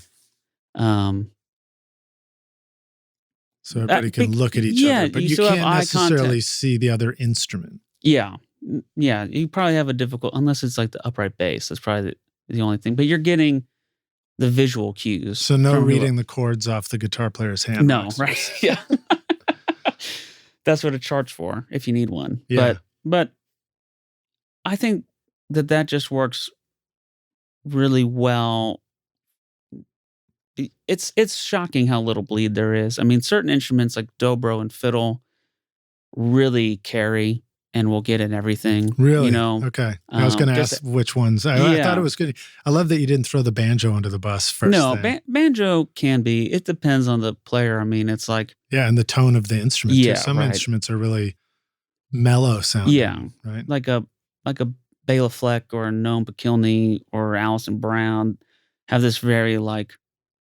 Dead's the wrong word, but they're trying to get a lot of separation between the notes to where it's like you can hear the individual strings of a roll or something like that. Whereas like a more traditional Earl Scruggs style banjo is kind of loud, you know, Right. it's like brighter and louder, and it's meant to it's like the project. symbols of the band. Yeah, right. And in those cases, they might need the thickest baffle, but it seems like high frequency stuff kind of really bounces around, and we'll get in stuff. And like upright bass, you know, it's like a lot of times that low energy that might bleed into stuff is going to get filtered out anyway. There's not a lot of like 60 hertz and below. Filtered out of the other mics. Yeah, right. There's not a lot. Filtered out of the bass mic. Yeah, right. Out of the other mic. So it's like, if there's a little bass in the mandolin, it's like, well, there's not a lot of like 60 hertz in a mandolin, you know, so you can just filter that out. And so what's interesting about bleed too is that can actually make things sound much more three-dimensional in the mix, right? Because if you're panning the mandolin over to one side, and all of a sudden you've got this wider perspective of some mids and some highs and things like that. And I hear that all over your discography too. Like you listen in and I notice that some ensembles sound like distinct instruments more so than others. Some sound more like this three-dimensional image of all of them together. Yeah. It's pretty fascinating. Yeah. And do you feel like those thoughts go through your mind before the session, or do you feel like those things sort of just naturally evolve out of the studio and the session itself, and then it's an engineer's job to just kind of recognize it for where it's headed and just kind of guide it into it? Usually that's like a conversation I'll have up front about how much somebody wants to be able to fix something. You know, it's like and unfortunately sometimes it comes up how much somebody wants to tune something or move it to a click. You know, it's like, that's kind of... I'm fortunate that I don't really... You're getting your own room, Jack. Yeah, yeah. And there's a lot of people who record that way. That wasn't a specific Jack. No. It was just a general nobody, Jack. Jack or Jacqueline. Jack. But but that's sort of like something that to know up front, because you might get into something where you think you have a great take, and then you're like, you know what? I didn't like any of that fiddle and I want to replace it. And it's like, well, there's kind of fiddle on everything. So you're a little stuck, you know. Now, for what it's worth, I'll throw this out there, Rockstars too, which is just that you're absolutely right. Now it's on everything and you got to replace it. In some instances, that won't work. Like you're playing a different collection of notes, a different melody. But in others, sometimes replacing the same thing creates this ghosted double effect that can be really cool. Right? Yeah, it's like, you really only hear that stuff when it's like there's now an empty space where something was playing before. And you're like, what is that little ghost of something? And some people are okay with that and most aren't. But I've sometimes heard that. Well, you hear that on some of the Rolling Stones records. You hear actually the doubled vocal bleeding through. Yeah, right. And it can sound cool. I've done that I've had it happen sometimes where the vocalist phrased the lyric differently. Yeah. And it actually sounded like a really cool pre-delay. Yeah, right. Into the same lyric, which could be awesome. Yeah.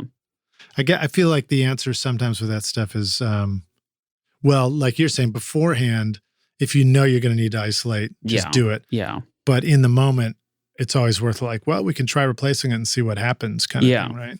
Well, and a lot of times the way I'll run sessions is, I mean, hard drive space is cheap. So I pretty much always keep it in the red, you know, because there might be, I would say that 95% of the time vocals are going down live at the same time. So there might be something where like you were just rehearsing and you stopped at the first verse, but you nailed that line of the chorus and you can just drop that in instead of trying to punch it. But a lot of times with acoustic music, it's like to a click or not to a click, honestly. But it's like you might do 4 or 5 takes and then it's like, I love take 4, but man, we really crushed the mandolin solo on take 3. And you just drop the whole band in. You just do like what would be a band punch, but you just do a band edit. Right. And it's like, then the bleed's not really an issue. Yeah. And if somebody hit a wrong chord or something, you can usually massage it and make it work, Yeah. And then, as far as tempo goes, that can be a question mark sometimes. Yeah. And I feel like you just try it and see if it works. Yeah. If you notice the tempo change, a lot of people will just kind of like have a click that's like, we're going to cut this at 130, and they'll just listen to it for a count off and then turn it off. Right. Make sure you don't drift too far. Yeah. And like this session I just did, Brian Sutton, who's an incredible guitar player, and kind of like a Nashville session guy. Like there's this app that kind of like tracks your tempo. I forget what it's called. Oh, yeah. I think I have that BPM. Yeah, it's like a BPM tracker. And he'll just kind of like set that on his music stand. And then it kind of gives you like this visual representation of like, hey, that was a good take, but we really sped up at the end. Or like live BPM. Yep. Yeah. I got it right here for you. Yeah. So sometimes it's just an iOS app. It might be Android too. I don't know. Yeah. And it's just like, if you're really conscious about things speeding up or slowing down, you could have that running in the background. It's also useful if you're playing a demo. Yeah. If you're listening on the speakers, you want to know what the click is on that, you can just run that app for a second. Yeah. And it'll give you or somebody's running the song for you, and it's like, okay, you were playing it at about whatever. Okay, so if there was a drum set in there, I'd be inclined to do a no-click edit based on the kick drum. I might take the kick drum, find the section we want, and line it up with the kick drum where the edit point is. And that works pretty great for edits with drums. Yeah. When you don't have drums, are there certain instruments you find yourself gravitating towards as far as making that edit? Yeah, usually it would be the upright bass would be your downbeat, your one. And a lot of times when I'm doing edits, even if it's like, maybe it's the bar before the downbeat or the chorus that you need to fix, it's like, I usually find a very distinct downbeat, usually the top of a section, and that's kind of where I drop my punch or drop my edit, and then drag the band to match that up. And that's usually how I work. Or if you're looking at it visually, it's like, here's where I want to edit, and then you just kind of drag it over until those two downbeats line up. Right, because in Pro Tools you can see through the clip to the one underneath, right, and you kind of match them up. You can match up the waveforms too. I find that useful sometimes. Yeah. There's a trick that I remember learning from Brad Jones way back, and I still use it all the time, which is doing it by ear. So if you do the down arrow while you're listening, that drops the end point of a marker. Okay. Yeah. And so I'll just tap time with my finger while I'm listening. Yeah. Drop an end point. You can drop a marker or edit right there, and then tap time on the part I want to grab from. Yeah. And for what it's worth, sometimes that works because sometimes that's just, you're dropping a marker in what feels like the right part of the time. Yeah. That marker might be in a really weird place because where my finger's landing. Like maybe I'm a little late on the tap or something. Yeah. But that's what dragging quick, files is for. It's like, instead of putting it on like the and of that beat, dropping your edit, it's like, just find a downbeat and drag it around until it feels good. And even that stuff that's live, it's like, you might have to like drag the guitar over to the next downbeat because he's in a different place on the guitar or something like that, or like that bass walk up doesn't work. So you just drag that back or forward, and it all it heals itself. Yeah. It reminds me of also just how derailing it can be to have conversations about stuff during an edit process, sometimes with the band or the artist or the producer or whoever. because you get into this like, how are people using language to describe where the edit is and everything? Yeah. And one of the tricks I'll do sometimes is I'll just say like, or somebody will be saying, I heard a thing, and then you're like, I don't hear it, I don't know what it is. Instead of using words to describe it, just like as it's playing, just tap me on the shoulder when it happens. You know? And then I'll drop a marker. Yeah. Wow. And a lot of people have gotten to the point to where they have some sort of DAW proficiency. And I'm fine if somebody's like, do you mind if I just sit down here and show you? It's like, yeah, that's easier than you trying to tell me. I'm going to go get a coffee. Yeah. I mean, I've let people do edits and I just, watch. And it's like, okay. And then I might put some crossfades and make it a little cleaner. But it's like anything that expedites the process and makes everyone happy. That's your job. I don't mind. Do you mind if I go get a sandwich? No, go ahead. While you show me? Yeah. I'll go get lunch while you guys work out this next tune. All right. So we've got gobos set up. If it's all guys playing, I guess they could be gobros. Yeah. Just kidding. But the figure eight thing. So in the gobo situation, a cardioid mic the back of the mic is facing the gobo. Yeah. It's blocking the sound from coming through the mic. The front of the mic is facing the instrument, hopefully. Right. We've got people seated, so an acoustic guitar is low enough and it talking into the mic. Yeah. A dobro would be a banjo. Pretty much everything is below the way. What about fiddle? You think so? A seated fiddle is typically low enough to the gobo as well, or do you find that's a little bit of a different thing? Like if somebody is going to go into a booth, like and be isolated from the band, like my typical setup would be the singer isolated because they're probably going to want to fix something, and then fiddle and or dobro a lot of times will be isolated. Sorry, guys. Yeah, sorry. I mean, they're used to it. When your music school band director asked you to choose your instrument, they forgot to mention that little detail. They forgot those two. You're going to be... But you're able to look at your phone and do all those other things like to pretend like you're paying attention. Right, no one can see you. Nobody can see you. You can send me text messages in between takes. You know who you are, those people that do that. Placing your lunch order in. Yeah, early. Right. Yeah, checking out the lunch menu, all that stuff. But and also I think that those they're fretless instruments and they're the most unforgiving. Right. So it's like they're usually the ones who are going to have something they want to fix because it's the fretless vocal. It's just like, E flat on the fiddle is really hard. Double stops, which is like playing two notes at once, or triple stops. Yeah. So it's like playing the chord on a fiddle. Triple stops? So can you play a triple stop, or do you do the three strings quickly, or how does it's like work? It's almost like making a guitar chord shape on a fiddle at triple stop. But does a triple stop mean that you're playing three strings at once? Yep. Three strings, three different notes. How does the bow even reach three strings at once? Just press really hard. It's a big bow and a tiny little thing. Big ass bow. It's a big bow and a tiny instrument. Wow. But that's sort of like playing if a lot of bluegrass music is your melody, your tenor, and your baritone, which is usually like your one chord, and then your five and your three.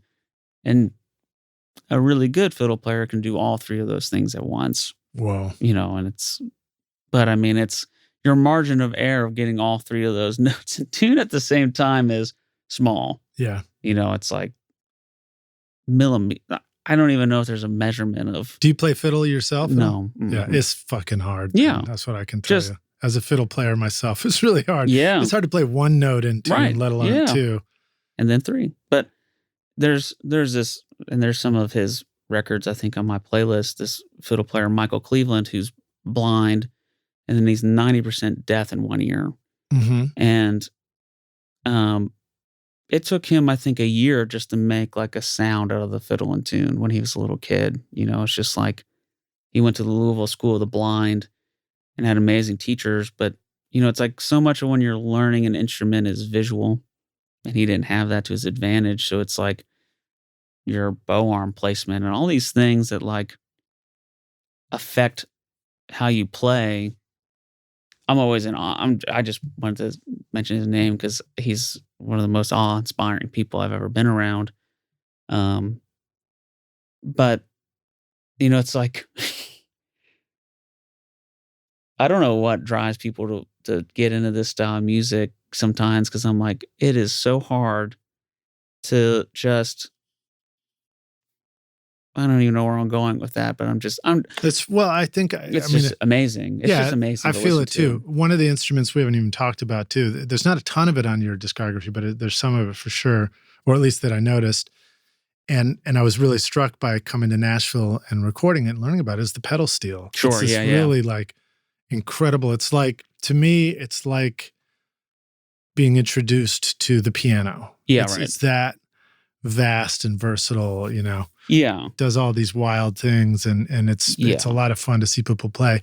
It's maybe less challenging to learn how to record because, we're usually just sticking a mic on an amp. Yeah. But probably just as challenging to play as the fiddle. Oh, yeah. It's a wild instrument. Yeah. Could use all your body parts to play that one. Yeah.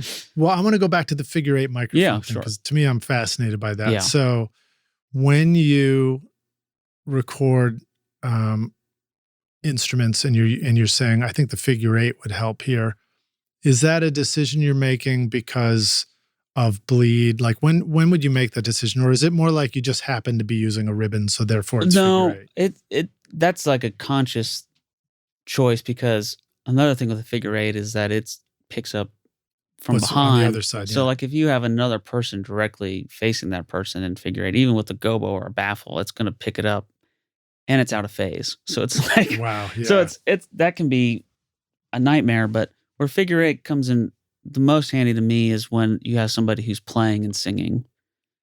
And the way I'll kind of place those microphones, like I'll just use a guitar player for an example, is like you kind of have, if you're sitting down and you're playing guitar, you kind of have the top of that figure 8 microphone pointed at their mouth. So that's the null, like the nulls on a figure 8 are top, sides, and bottoms, of the front. And then the same with when they're singing, I'll kind of angle it to where the null is pointed at their instrument.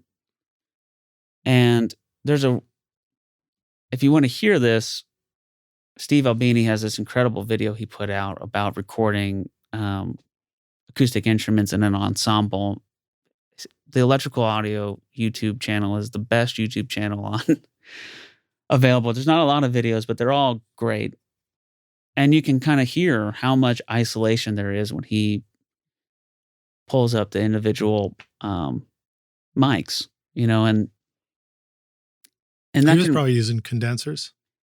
I think in this video demonstration, he's using 2 ribbons. He's using like an AEA on the vocal and a biodynamic on the guitar. But I think ribbons seem to have more rejection, and I don't know if that's just because they have a little less. I think it's because it's not electronically done. Yeah, right, and maybe not being so like capturing so much high frequency detail. It's like that's kind of the stuff that really. It's like when you put a condenser in figure 8 and do this method. It's like the thing that kind of still sneaks its way out is like the high end of because they're still bouncing in either side. Yeah. But I pretty much anytime I'm recording somebody who's playing and singing, I'll put the mics in figure 8. Okay, all right, cool. That's good to know, because that was one of my questions. Yeah, one of my questions. Yeah, and I think that's like, like the SM7 has become like the most popular microphone in the world because it has such great isolation, but I don't know if it's really the greatest sounding microphone. Right. But I think using that figure 8 pattern with a nice sounding microphone can really get you great results with the same sort of rejection that an SM7 has. I've got to give that a try. I've got these mics here by Alder Audio, which is great ribbon mic, and I need to go re-explore that. Yeah, man. Setting them up as a vocal. Yeah. And an acoustic. Yeah. And I feel like you could kind of, you might, when you're setting that up, if you're exploring this for the first time, you might just actually like start with one of them and get a vocal thing and then look where it's rejecting the guitar maybe, or I guess you just, it's a visual set up. Do you have a little bit of a visual cue? Because usually like the, I guess it's like the frame of the head basket of the microphone is usually where the null is. So like you have a bit of a visual thing to look at, but also just take a microphone, put it in figure eight, and then talk into it with headphones on, and you'll find the spot where like you are the most canceled out. Just kind of point that towards the thing that you don't want to pick up. Yeah, that's cool. Yeah, so that would be how you would set it up for yourself, Rockstars. Yeah. Which is good. Actually, setting everything up well for yourself is such a crucial thing because so many of us are just recording ourselves. Yeah, right. Yeah. Howdy, rock stars. Do you ever feel like you're spending all this time watching YouTube videos, trying out mixing tricks, and tweaking version after version of your mixes, but it's just like not getting you anywhere? Have you ever wished that you could have more of a simple and straightforward process for creating a pro mix that wouldn't take you years to learn? Look, what if you could have a Grammy-winning mix engineer who understood all of your mixing struggles and could actually coach you through them? If these are any of the questions that you're struggling with, then the Ultimate Mixing Masterclass is just for you. Now you can discover this proven step-by-step mixing system from Grammy-winning mixer Craig Alvin for consistently creating pro-quality mix from your home studio that will sound amazing everywhere. Listen to this quote from one of the students. Absolutely the most informative and helpful block of information and mentoring on the mix process I've ever been a part of. It was like sitting behind a mix engineer for years, watching and picking up tips along the way, condensed into a 6 to 7 hour session. That's from David P. Look, if you already understand the basics of mixing, but you're ready to take your mixes to Grammy-winning quality, then go to ultimatemixingmasterclass.com and check it out. In fact, I'm so confident that you're going to love this, that if you can't get a great sounding mix within 30 days, just send me an email and I'll give you a full refund, no questions asked. So go ahead and take your mixes to the next level like you know you want to at ultimatemixingmasterclass.com. What are some other thoughts that come to mind for you about how often do you record yourself? Are you giving yourself that time too, or is that sort of not so much right now? You know, I go back and forth about with it. I mean, my wife is also a musician, and we made a record right before quarantine on her with Will Kimbrough. Actually played guitar on it because he's my favorite guitar player. There. I saw that. I don't know if my wife's record's on there because it's not really out. There was a Will Kimbrough duet. Yeah. I mean, Will is like, again, another one of the Bridget DeMeyer. Yeah, that's your wife. No. Okay, no. That's another. My wife's name's Michelle. Okay. There might be a song on there, Michelle Sullivan. Will's great. I had a lot of fun working with Will on some of his early records. Yeah. Home Away was cool. My first co-production. Oh, nice. Yeah, man. Did that one with Will, and that was actually all done right up at Alex the Great, and then also in my home studio when I was up in the house, and I was just really, really fun. One I was very proud of. He, we connect because like, I have like this power pop background of like, and he's the only person in Nashville I really know who like, if I'm like, play a Faces guitar thing, or like you brought up his Lick of the Day thing. I had texted him, was like, could you do one about playing guitar like this band, The Only Ones, who are like one of my favorite bands. They had this, I think Green Day did a cover of one of their songs. It's probably more popular than they ever were. Another Girl, Another Planet is kind of like their hit, and he's the only person that I know who could like do that. Him and Kenny Vaughn, who's like, he plays guitar with Marty Stewart, but he also comes from like a rock and roll background. So if I'm like play like a Tom Verlaine television thing, he'll know what I mean. Yeah. You know, it's like, which references are important, and like because I don't know how to verbalize that in a music theory way. Yeah, I think references are great because then it gives you, because then you're asking somebody to bring a character to a musical part. Yeah. Which is quite different than just describing it, you know?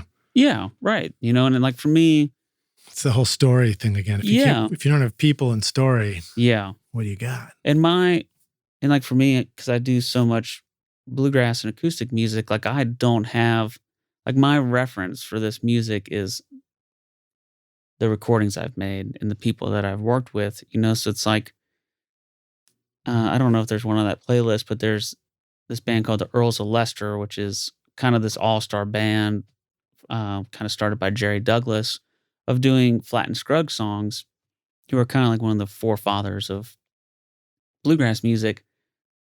And like if you're a musician, a bluegrass musician, you know those tunes, you know that catalog. It's like when you go to a jam, you're probably going to play one of those tunes. But I had never listened to any of their recordings, so it's like my first time hearing like a Flat and Scruggs recording was like sitting in the studio with Jerry and that band and hearing it, and I similar with like Bill Monroe, another like the father of bluegrass. It's like there's this Michael Cleveland song called Tall Fiddler, which if you want to hear like some insane fiddle playing, fast fiddle playing, that's a good one to check out. Yeah. But he was like, hey man, can we listen to Bill's version and see how we're doing? And it, it's like, oh, Michael, you're playing it way better than those guys did. But that was Bill's one not of the alive. questions I had for you too on the Tall Fiddler was, would you approach the recording of the fiddle different when it's a lead instrument for an ensemble versus when it's, panned off to the right and it's part of the ensemble? Not really. I mean, like, if you want, like, to get into, like, microphone choices, it's like, I think Neumann mics are sort of the sound that people are familiar with. And it's like, we have 6 KM84s at the studio just because they work on everything. They work on guitars and mandolins and fiddles. A top mic on the bass. I've just used one on the banjo. It's like, they just always work. And, like, so I wouldn't really necessarily do it any differently than that. I would probably put a KM84 up, and whether it's the lead instrument or not. And the thing with bluegrass is like, at some point in the song, probably everyone is the lead singer. It's like somebody's getting a break, someone's filling out the verse. So it's like, are they singing and playing at the same time? A lot of those sessions. Sometimes. So you got to use the same mic for the instrument and the voice. Yeah. No, I wouldn't do that, but I just mean like, they're the lead. It's like they're taking the place of the lead singer. It's like, oh, you mean the instrument stepping out as the lead? The instrument stepping out. Gotcha. So it's just kind of like at some point that instrument's going to be the forefront. So you kind of need to capture it. In all of its full frequency. What was the mic spectrum that you listed? Did you say KM84? Yeah.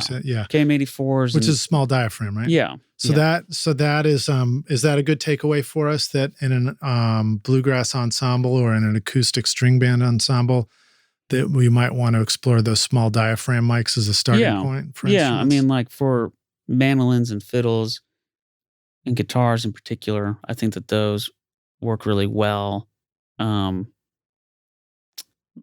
Banjo, it's like that's one of those instruments that's like, if it's a very like bright and abrasive banjo, you might put a ribbon up to kind of like tame some of the pick noise. Is something that will like get captured a lot when you put a microphone really close. It's like you'll hear the ASMR people, but it's just like you hear like the attack of the metal picks hitting the strings, which is like not a great sound. No, you can make pick noises on the mic. Just don't lick the microphone. Yeah, I won't. No, don't. I'm resisting. Well, every I mean, urge. I guess we could use a few more views on the channel. Yeah, there you go. But that might be it. Or if you have a fiddle that's kind of brighter and harsher, you might put a ribbon microphone up just because it has a little tamer sound. Yeah. You ever heard my fiddle? You might want to get that. A scratchy fiddle, a screechy fiddle. Sometimes taming that stuff. Okay, so on a session you just got your KM84s ready, and then you've got, like, if you are thinking, oh, let me swap that out for a large diaphragm, would that be another Neumann? Typically, would be a starting point for you. Typically, like if it's a guitar vocal type thing, depending on the player, like, and how loud they sing. That's the other thing too. It's like, if you have a singer who's maybe a soft player, but they really belt it, it's like the bleed of their voice can be stronger than the instrument itself, So it's like, that's a point where you're like, I might swap out the microphone and try something that's a figure 8 or just to kind of try to tame the bleed. And in that case, there are a few, like a KM86. And this is like, on the guitar that the singer's playing, or that somebody else is playing? Singer's playing. So you might start with the KM84 even on the singer's guitar. Yeah. And then switch to the figure 8 because you're trying to get that rejection zone. Yeah, right. And it becomes pretty clear quickly, like how much bleed you're going to get. And it's like, you can listen. Well, I mean, listening to your discography too, there's quite a variety of singers. I mean, you've got like, gosh, I don't know if I can scroll through my notes that quickly, but you've got powerful singers, and then you've got some, a couple in there that are like much more like up close on the mic, quiet singers and stuff like that. And one of my questions about recording these vocalists is, and then who was the woman? Kathy Mateo. Yeah, maybe that was her that I was thinking of. But just that question of like, when you have a powerful vocal too. Well, in terms of powerful vocals, I mean, there's nobody that sings louder than Sturgill Simpson and Tyler Childers. Right. I mean, it's like both of them. Yeah. Yeah. I mean, they'll go from conversational level to a holler at a moment's notice. And whether or not they work the microphone at all and back up when they yell, you never know. And that's a moment where like, also, Shemekia Copeland. Oh, Shemekia Copeland. Yeah, that was another strong voice. That's what I was looking for. But like, what do you do do you sometimes find yourself in a place where you're like, something's crapping out in my recording chain? Sure, yeah. Do you ever find yourself hearing that or just sensing it when you're recording vocals? And what are some ways that you address that? A good one for that is like Tyler Childers' record Country Squire. I had just gotten a Highland Dynamics BG2, which is a compressor. And there's times on that record where like I can hear it working.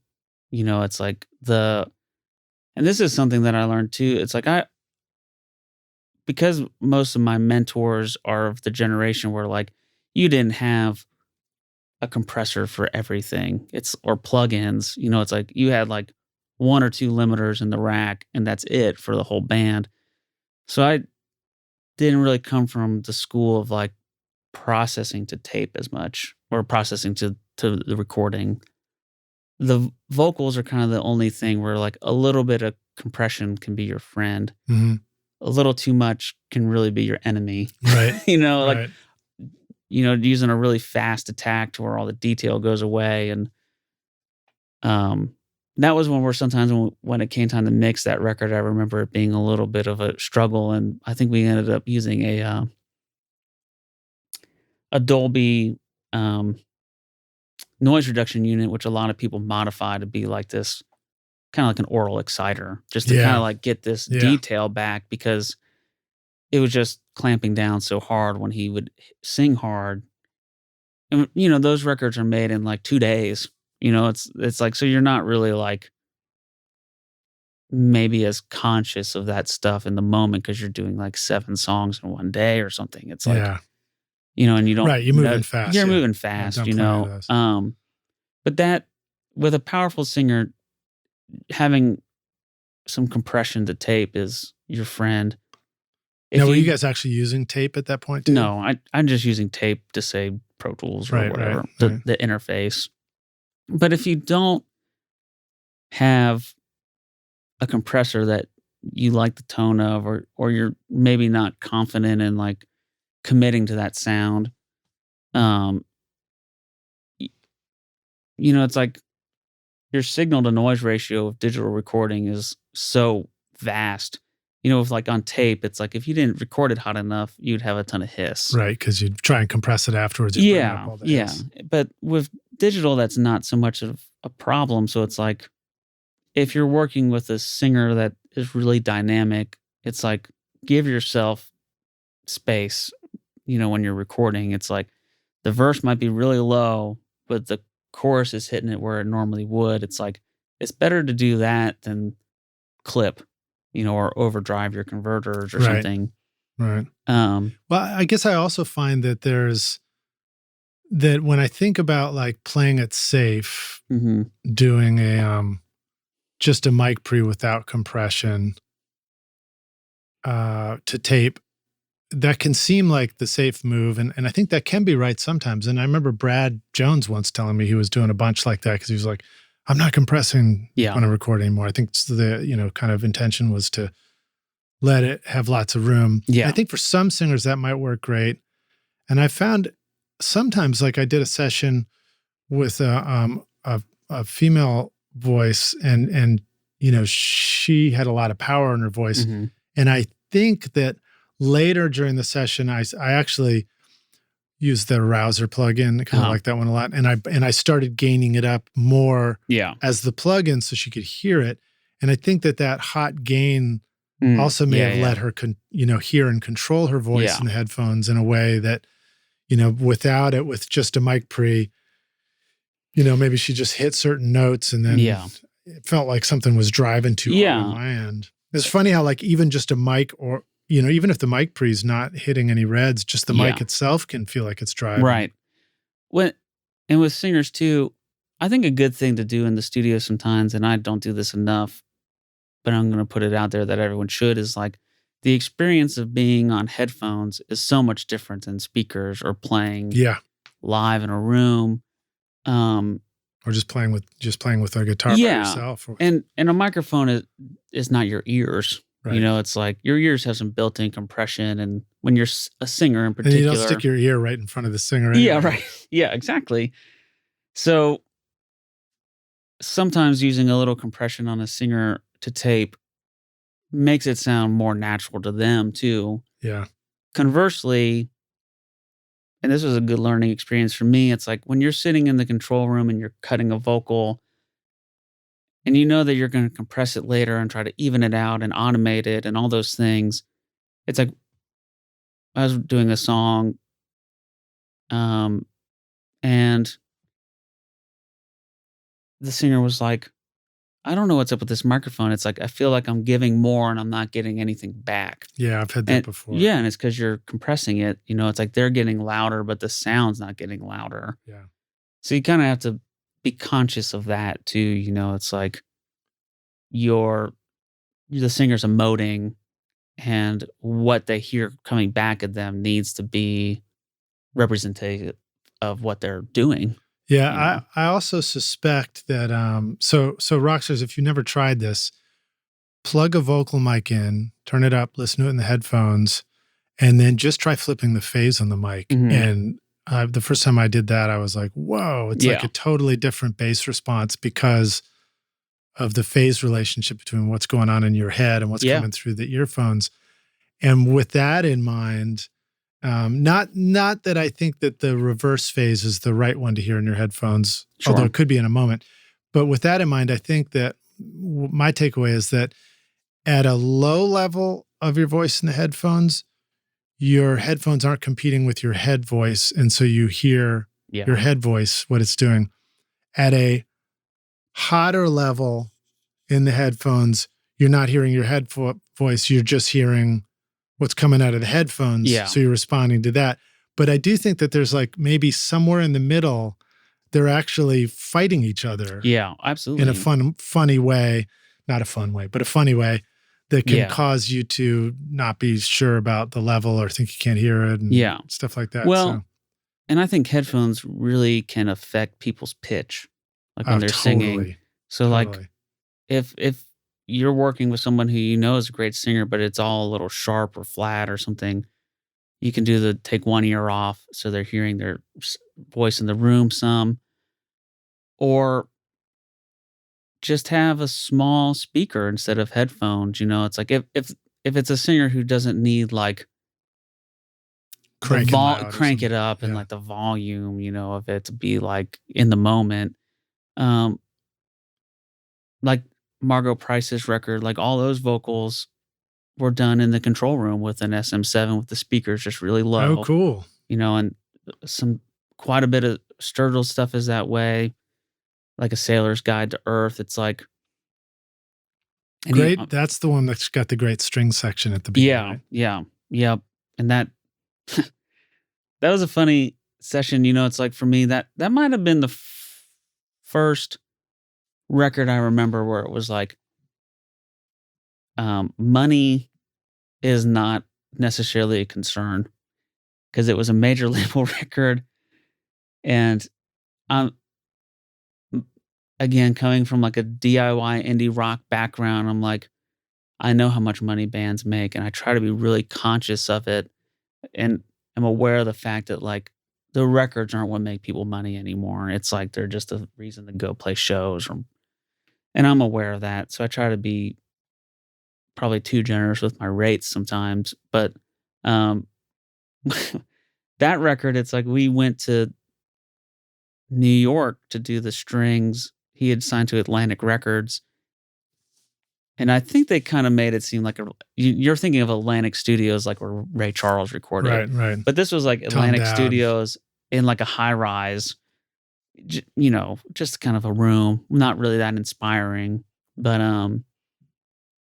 he wanted to have the dap tones as the horn section. Oh, cool. And we did the strings in New York while we were there. And it was like, that was a fun experience. And you were in that sort of modern feeling studio the whole time. Yeah. And it's like at the Butcher Shoppe, it's an analog console, and that place had a control surface. So like before we went out there, I had to like honestly rough mix the whole record. And are you looking out of a 30-story window the whole time? Yeah. And it's just like you go up an elevator and you're kind of in this weird white like office building with just, and you go down a weird corridor. It's kind of odd. It was a little, not the most inspiring thing. But that Jeff Steinberg was the string arranger on those, and he did a beautiful job. And there's a great performance from the Grammys of Sturgill with like a horn section and big strings, and it's like, it's pretty awesome. That was a fun thing to see live. Yeah, fun stuff to do. And it's fun to learn how to record that stuff. What were some takeaways from you about recording the Daptones horns? That those guys are, and not unlike a lot of Nashville musicians, where it's like they're definitely more, what do you call, like head chart people. It's like they don't want to read a sheet of music and just play it, So that was a little more like collaborative of just like, hey, let's come up with a part. There's some songs where like the strings are done and it's a written out horn part. And that was a little more of a struggle than I think we were expecting, just because that's not what those guys do. It's like, because it was written out. It was written out. And, right. But there's some other songs on that record where it's just like, hey, let's just like come up with something and do it, and that stuff's fun. Well, that's another one. Of course, the engineer in us wants to know, like, I'm about to go do this session. How should I set up the mics? Yeah. Like, I think we used the same microphone because we did the strings in the morning and then the horns at night. And I think we just used the same microphone setup where it was just like, I think the strings were a 5-piece or a 4-piece section, and you just kind of stack it to make it bigger. But you just kind of set them up like they're playing live, put them in a row, in a line. And what are the instruments in a horn section? Is trombone, trumpet, sax, or something like that? I think there's trumpet, sax, and trombone on that. I mean, and usually there might be like a tenor and an alto sax, maybe 2 trumpets. It's sort of dependent. Real different microphones for each one, you think? Yeah. And I think for that session, I might have brought like a pair of Royers that I had, ribbon microphones. 121s. Yeah, and they had some microphones at the studio. I think they had like a U87 or a U67, and those work great on horns. And right, they were all playing together, so it's sort of like you just record them all. If there's some bleed, right. It's a section. It's like a lot of that stuff. It's sort of like a drum kit, to where it's like you have these individual mics, but they're a lot of times a unit. you know. Would you set them up almost like a wall of mics and they're all facing towards you, playing into individual mics? It's just like... Does that stuff matter so much, or it all just kind of blends together? I don't think so. I mean, it's sort of like... Like, if, in other words, if they were looking at each other in a semicircle, would that make any difference? Like, I think you want to keep them in a line, or you just don't want people like facing each other. Right. That Royer, you'd be, if somebody's flying into the back of it, that's going to get picked up. Yeah. So it's just sort of like, set them up like they play live, put them in a row, you know, and a lot of stuff works great that way. Awesome.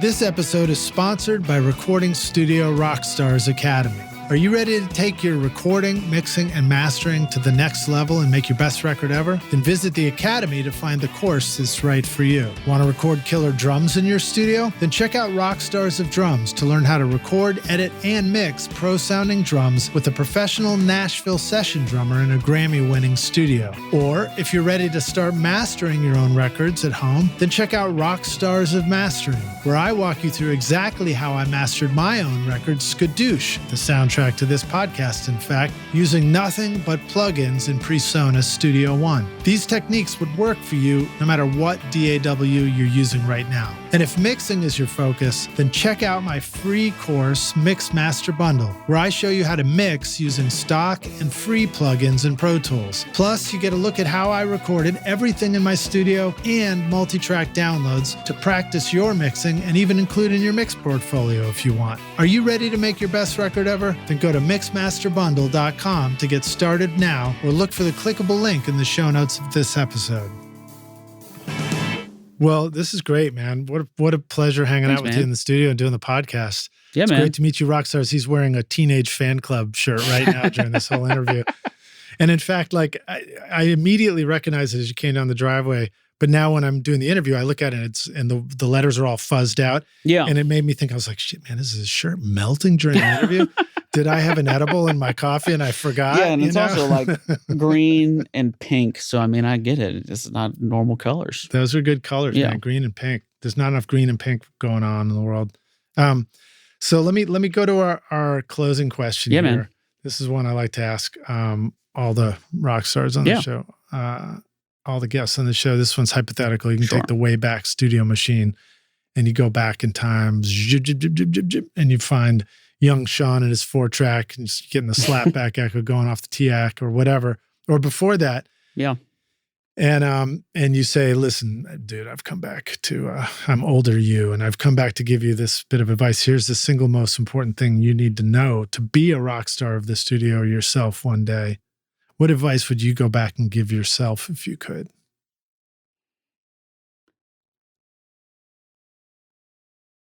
I think good advice is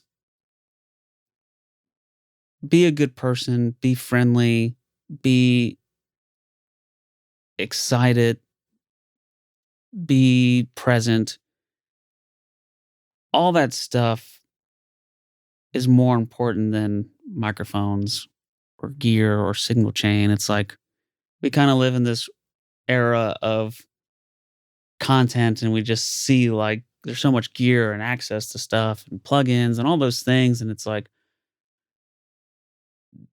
I think what will help you if you're thinking about doing this as a career, getting started, is just like be a person that people want to be around.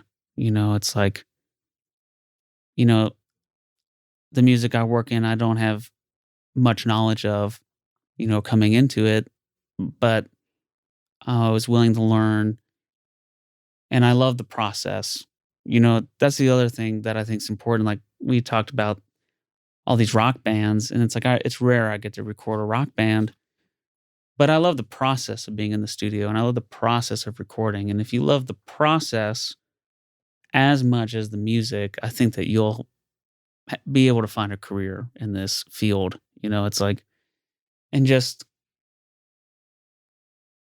be open to opportunities. Say yes, you know, say yes until it's not healthy and you need to learn how to say no. Right. That's the thing. Is like, we probably both experienced. It's like, we're getting to that point to where it's like, no is powerful too. So like if you're in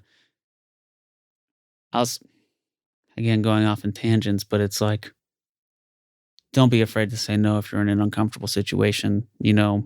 I think when you're young and getting started out, if you feel like you're being taken advantage of or your time's not respected, be willing to stand up for yourself, because that's another thing that's kind of kept me from having an intern is I don't think anyone should really work for free. I mean, I understand you get college credit and things like that, but it's like, they're not working for free. They're paying a lot of money for it. That's right. They're paying, not only are you paying a lot of money to do this, but you're cleaning toilets or whatever, things that are not going to help you sometimes, but it's part of the job. I mean, I still clean toilets at studios.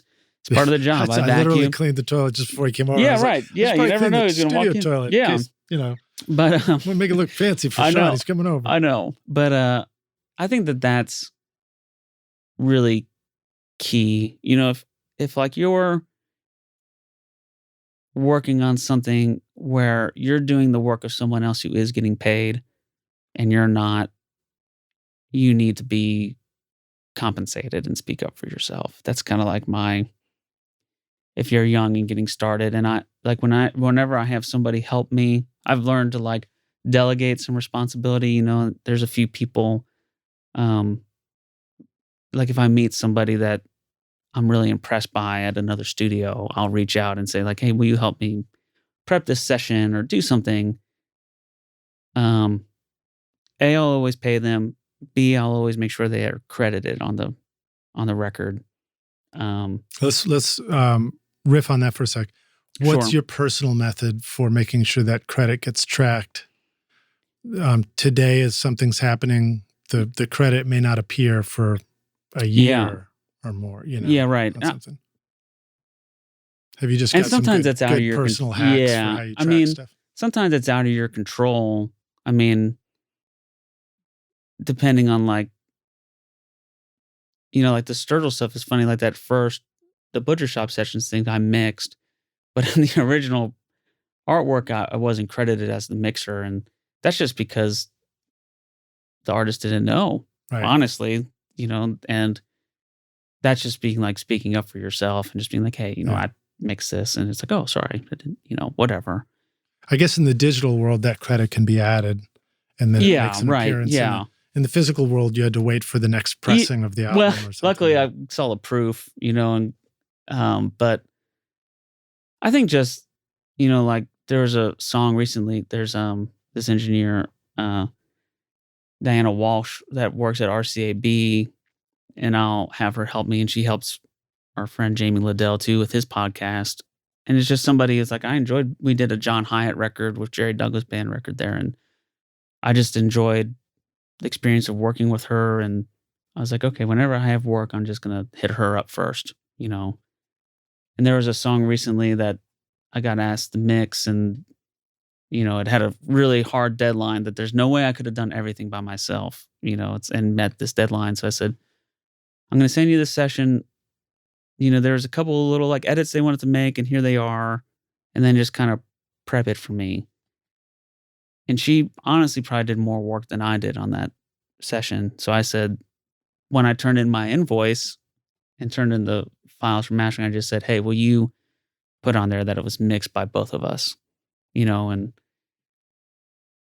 that's my thing with like assistants too. It's like, you go to Sound Emporium and it's like your staff engineer is probably working harder than you, and I always try to just, if I'm asked, just say like engineered by me and them, or what I mean? Because they're staying late, they're getting there early, they're setting it all up. It's like, I have a hard time with that part of our industry sometimes. It's just the word assistant or intern, or it's like, if you're doing something that is somebody else is getting credit for, then that's tough for me, But well, I think that's great advice, and the whole world of credits has changed. It's moving so fast and it's changing. And I know for me as as a producer, there are times where I've screwed up in crediting somebody Sure. else, and that's such a bad feeling, And so my takeaway was, at the moment where it's time to proof and get the credits right, send it to everybody I can think of and ask just get as many eyeballs on it as possible. Because in the case where I did forget somebody, sorry, Hags, was a friend of mine who noticed it. Yeah. He's the one who picked up on it, and I was like, shit, if I had just I sent know. it And to everybody, that's a terrible might have feeling, noticed it. And here's a good session organization thing is, I don't know if everyone who listens to this uses Pro Tools, but I'm sure this is in every DAW. It's the number one DAW in our group. I would say that most use. Go into view and put comments, view comments, and then on the track, if it's drums, put the drummer's name. Right. And just put everyone's name, because that way you'll know. Because I've done stuff like, we did this music for Red Dead Redemption 2 that had so many musicians, and it was constantly changing. It was over months, and then it was like time to get credits together. It's like, who played harmonica on that? And it's just sort of like, you don't want to not credit somebody. Yeah. So just, I know documentation is like, I mean, I hate to say it, Pro Tools, but that shit should be built right into the DAW. It really should. There should be, you should be able to, the comment thing it's good, but mostly we hide it because it's too much real estate. Yeah. But there should be an effortless way to do that. You should be able to, and if it's in there and I'm just dumb enough not to know that it's already there, that's fine too. But, you should be able to just say like who played on what track when you're doing it. And then that should just export as a file that gets collected together for a record very easily. I know there was a plugin called RinM that was doing that from Soundways. At one point they were trying to do it. And another way to do it is to just use TextEdit app, the free TextEdit, and just have a file in the folder with stuff. Right. But then, you basically just don't want to have to do a bunch of typing. You want it to be quick and easy and fast. And it used to be track sheets, and track sheets were the way to do it. Track sheets and union cards and all those things. And a lot of that stuff gets handed off to somebody who you've never met. You know, you just turn it in the masters, and somebody at a label is responsible for that. And there's a lot of stuff. Well, dude, thank you so much for doing the podcast with us. It's awesome to meet you and hang out. I love it. I can't wait till I don't know what record we're going to do, but we got to do something. I know, man. I just live 10 minutes down the street. So how can the rock stars find you if they want to learn more about you? What if they're ready to make their next badass, string band record or indie rock record? Yeah, man. What if they just really need a good TX slap? On their if you are a band that has like a 12-string electric guitar, hit me up. I'll probably be into it. Ooh, you didn't see my Univox hanging on the wall. Oh, nice. There you go. But you can find me at SeanSullivanAudio.com. That's also my Instagram. And I try to be somewhat active on Instagram. Mostly it'll probably just be gear I have for sale, but I'm trying to make it a little more like tips and tricks and, what I'm doing. Cool. And then the studio, if you want to check out the Tractor Shed, TractorShedStudio.com. Awesome. Well, dude, thank you for doing this. Thanks, Liz. Rock it was stars, awesome. Thanks for listening and hanging with us for a nice extended I don't know. rock session here. This studio is kind of like a casino where there's no clocks. Yeah. So you don't know how. I got one teeny one here. Yeah. And without my glasses on right now, it's basically just fuzz. Yeah, right. Yeah. But awesome, dude. Thanks for coming. Thanks, man. We'll see you in the next episode. Thanks, brother. Cheers. Thanks so much for listening to Recording Studio Rockstars. If you enjoyed the show and want to help make it better, then please share this episode with your friends on social media and leave a rating and review on iTunes to help the podcast reach more rock stars like yourself. You can click directly over to iTunes or go to rsrockstars.com/review for an easy explanation. And remember to hit the subscribe button to keep up with weekly episodes. And if you're ready to make your best record ever now, then head over to Recording Studio Rockstars Academy, where you can start with my my free course at mixmasterbundle.com. And if you want more free content from Recording Studio Rockstars, all you have to do is go to rsrockstars.com/email. Again, that's rsrockstars.com/email to enter your name and email, and I'll keep you in the loop with articles, videos, podcast updates, and even free gear giveaways for your studio. Just look for the link in the show notes below. Thanks so much for listening, and thanks for being a rock star. I'm Lid Shaw, and this is Recording Studio Rockstars. Now, go make great music.